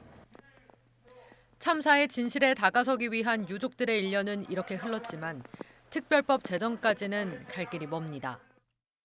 우리는 이제야 진실의 문 앞에 서서 내 아이가, 내 가족이 왜 우리 곁을 떠날 수밖에 없었는지를 깨닫게 되었고 그렇게 될 수밖에 없도록 만든 모든 관련자들을 철저히 찾아내어 159명의 젊은 청춘들을 대신해 그 대가를 치를 수밖에 없도록 모든 노력을 다할 것입니다. 1994년 성수대교부터 1995년 삼풍백화점, 2003년 대구 지하철 참사까지 지난 30년만 돌아봐도 우리 사회는 도심 폭판에서 많게는 수백 명이 희생된 사회적 재난을 반복적으로 경험해왔습니다. 그때마다 참사의 현장은 지워지고 희생자들을 기억하자고 만든 위령비는 영문도 알 수 없는 곳에 자리 잡았습니다. 삼풍백화점이 그러면 이곳에서 무너졌느냐? 그건 아니에요. 그렇다면 여기 그 양재, 매헌, 시민의 숲 여기에 덩그러니 있는데 이 일과 그 일을 연관시켜서 기억하기 힘들죠. 뭐 성수대교라든가 삼풍이라든가 뭐 세월호도 그렇고 책임자들이 책임을 져야 되는데 없어. 서로 다 빠져나가려고 하는 분이 없어요. 결국 그 사건이 굉장히 사고가 큰데 책임지는 사람이 없다? 맨날 똑같은 거예요. 앞으로도 똑같을 거고. 1년 전 그 골목에 기억과 안전의 길이 조성됐고 일주기 추모제도 이제 끝이 났습니다. 희생자들을 잊지 않고 더 안전한 사회로 나아가는 길을 찾는 탐사보고서 기록 별의 기억 편은 토요일과 일요일 밤 11시에 방송됩니다. YTN 신하은입니다. 국내에서는 처음으로 중대재해법 위반 혐의로 재판에 넘겨졌던 두성산업 대표에게 집행유예가 선고됐습니다. 창원지방법원은 두성산업 대표 A씨에게 징역 1년에 집행유예 3년을 선고했습니다. 재판부는 A씨가 안전보건 의무를 이행하지 않아 작업자들이 독성 화학물질에 노출됐다면서도 피해자들의 간 수치가 정상으로 돌아온 점 등을 고려했다고 양형 이유를 설명했습니다. 국가교육위원회는 오늘 정부 서울청사에서 제19차 회의를 열고 2028학년도 대입제도 개편 시안을 심의하고 국민 의견 수렴 절차 등을 논의했습니다. 우선 현재 중학교 2학년에 적용되는 2028학년도 수능의 통합형 과목 체계에 대한 장단점을 분석하고 미적분 2, 기하를 다루는 심화수학 영역 신설 여부에 대해서도 의견을 나눴습니다. 또한 고교 내신 5등급 체제 도입과 교사 평가 역량 강화 등에 대해서도 심의했습니다. 경기도 용인에서 먼저 떠나보낸 가족의 묘가 하루아침에 사라지는 어처구니 없는 일이 벌어졌습니다. 공동묘지에서 분묘 10여 기가 무단으로 파헤쳐지고 이장된 건데요. 경찰도 수사에 착수했습니다. 임예진 기자가 보도하겠습니다. 올해 초까지만 해도 푸른 잔디가 무성했던 공동묘지가 황폐한 민둥산으로 변했습니다. 흙무더기 위엔 초록색 그물망이 덮였고 깨진 비석 조각도 곳곳에 널브러져 있습니다. A씨는 지난 추석을 앞두고 돌아가신 아버지를 찾았다가 벌초할 묘소가 사라져버린 어처구니 없는 상황을 맞닥뜨렸습니다. 3시간 동안 인근을 샅샅이 뒤졌지만 찾아낸 건 아버지 묘소 번호가 적힌 편말이 전부입니다. 현재 상황을 보고 이제 좀 자식된 도리로서 속이 많이 상했죠. 처벌이 이루어지게 하고 나서 아버님을 편안한 곳으로 모시려고 합니다. B씨 역시 40년 넘게 살뜰히 관리해온 남편의 묘가 하루아침에 없어지고 무연고라고 새겨진 편말만 남았다며 분통을 터뜨립니다. 26세 혼자 돼가지고 애들 둘을 키우면서 묘 하나만큼 해마다 벌초를 하고 이랬는데 갑자기 묘가 없어진 거예요. 내가 구청에다가 무슨 일이 있으면 연락해 주십사 번호도 남겨놨어요. 이곳은 원래 경기 용인시가 운영하던 공동묘지 부지로 지난 2021년 민간업체에 매각됐습니다. 이후 업체는 연고자들과 합의해 전체 분묘 중에 270여 기의 이장을 마쳤는데 남은 분묘 가운데 19기가 불법 이전된 겁니다. 공동묘지 한쪽 구석엔 이장된 곳을 표시한 듯한 편말 19개가 세워져 있습니다. 관할구청은 신고 없이 이장이 이루어진 사실을 확인해 경찰에 수사를 의뢰했습니다. 무단 이장 피해자들은 토지를 사들인 민간업체를 의심하는 가운데 경찰 역시 업체와 불법 이장의 연관성을 들여다보고 있습니다. 그러나 업체 측은 아직 이장하지 않은 20기는 거의 무연고 묘지라면서도 불법 이장과는 관련이 없다는 입장입니다. 또 업체 대표는 경찰 소환에 응하고 있지 않는 것으로 전해졌습니다. 떠나보낸 가족을 기억할 공간마저 송두리째 파헤쳐진 피해자들은 경찰만 바라보고 있지만 현장엔 CCTV도 없어서 수사는 난항을 거듭하는 것으로 알려졌습니다. YTN 임혜진입니다. 국내 기술로 개발된 UAM, 즉 하늘을 나는 택시인 도심항공교통이 첫 공개 비행에 성공했습니다. 국토교통부는 비도심권인 전남 고흥에서의 비행 성공을 토대로 내년부터는 수도권에서도 실증 사업에 나선다는 계획입니다. 전남 고흥에서 이승용 기자입니다. 한국항공우주연구원이 개발한 UAM, 즉 도심항공교통 오팝은 무인 조종으로 하늘로 솟구치더니 길게 팔자를 그리며 우아하게 비행합니다. 이어 안정적으로 착륙하며 첫 공개 비행에 성공합니다. 헬리콥터보다 소음을 크게 줄인 것도 수학. 지금 보시는 UAM이 틸트 로터 방식입니다. 프롭의 각도를 바꿀 수 있고 긴 날개가 달려 있어서 동력을 상실하더라도 생존성을 높일 수 있는 게 특징입니다. 이와 달리 여러 개의 프로펠러를 장착한 멀티콥터 방식으로 국내 중소기업이 개발한 스카일라 V2도 시험 비행에 성공했습니다. 멀티콥터 방식은 빌딩풍에도 또한 대형 여객기의 후류에도 자체적으로 자세를 안정적으로 잡을 수 있는 또 장점이 있습니다. 이런 차이들이 있죠. 대신에 단점은 비행시간이 더 짧다는 것. 국토교통부가 오는 2025년 UAM 상용화를 추진하는 가운데 대기업들은 컨소시엄을 구성해 준비 중입니다. 우리 UAM 맞춤형 규제를 정비를 하고 잘 다듬어서 여러분들께서 기술 개발하는 데 지장이 없도록 그렇게 여건을 적극적으로 조성해 나가겠습니다. 이번 행사에서는 수직 이착륙장인 버티포트, 승객 터미널, 관제 시스템도 등장해 UAM이 현실화하고 있음을 실감케 했습니다.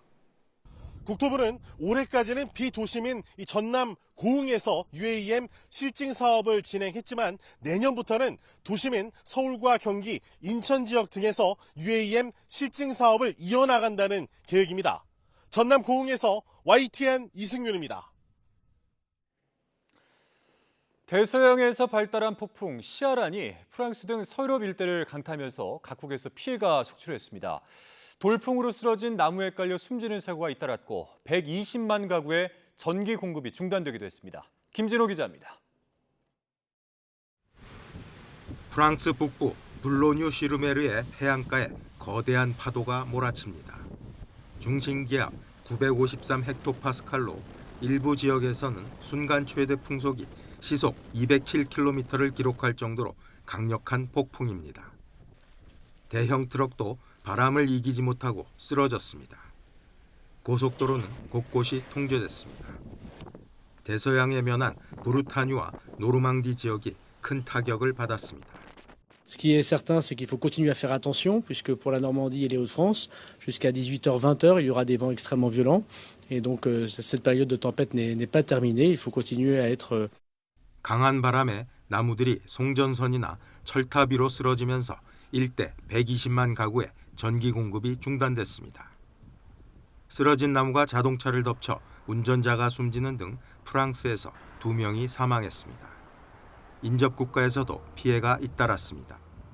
벨기에 서북부 겐트에서는 5살 어린이를 포함해 2명이 돌풍으로 쓰러진 나무에 깔려 숨졌습니다. We hebben vanuit de stad gecommuniceerd en inderdaad gevraagd aan iedereen van binnen te blijven, van parken te vermijden, van begraafplaatsen te vermijden, plekken waar hoge bomen staan en ons zo voorzichtig mogelijk te gedragen. 네덜란드, 독일, 스페인에서도 각각 1명씩의 사망자가 보고됐습니다. 강한 바람이 몰아치며 열차와 항공기 운행에도 큰 차질을 빚었습니다. YTN 김진호입니다. 평창 해발 700m 위 삶이 평온해지는 고도의 미학. 페어웨이에 숨막히는 절경을 담아낸 시대를 초월하는 건축 철학의 표본. 세상은 알펜시아 에스테이트를 이렇게 정의합니다. Be timeless, beyond generations. 알펜시아 에스테이트. 공공기관 우선구매 대상 기업이로구나. 매출이 쭉쭉, 성과가 쭉쭉. 한총물을 고려하라. 고려 기프트. 싸다 싸. 고려 기프트. 매출로. 한총물을 고려하라. 지금까지 수많은 산을 오르고 도전하며 이뤄냈다. 진간진 프리미엄과 함께 등산뿐만 아니라 활기찬 일상을 위해서 건강한 관절이 필수니까 해민원의 정성과 마음을 담아 진관진 프리미엄.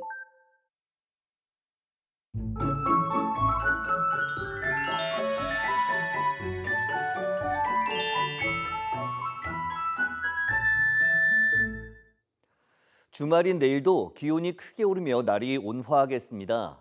서울 낮 기온이 22도, 광주 24도로 예년 기온을 2도에서 6도가량 웃돌 것으로 보이는데요.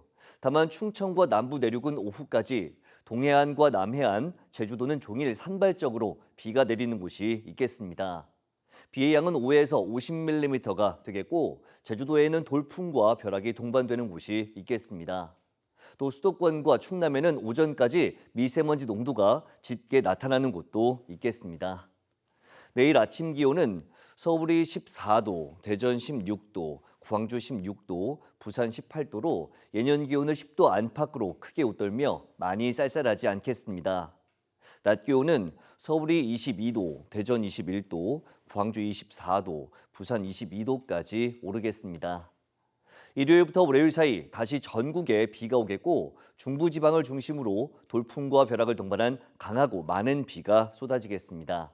비가 그친 뒤에는 초겨울 추위가 찾아올 전망입니다. 날씨 정보였습니다. 금요일 뉴스라이트 마치겠습니다. 함께해 주신 여러분 고맙습니다.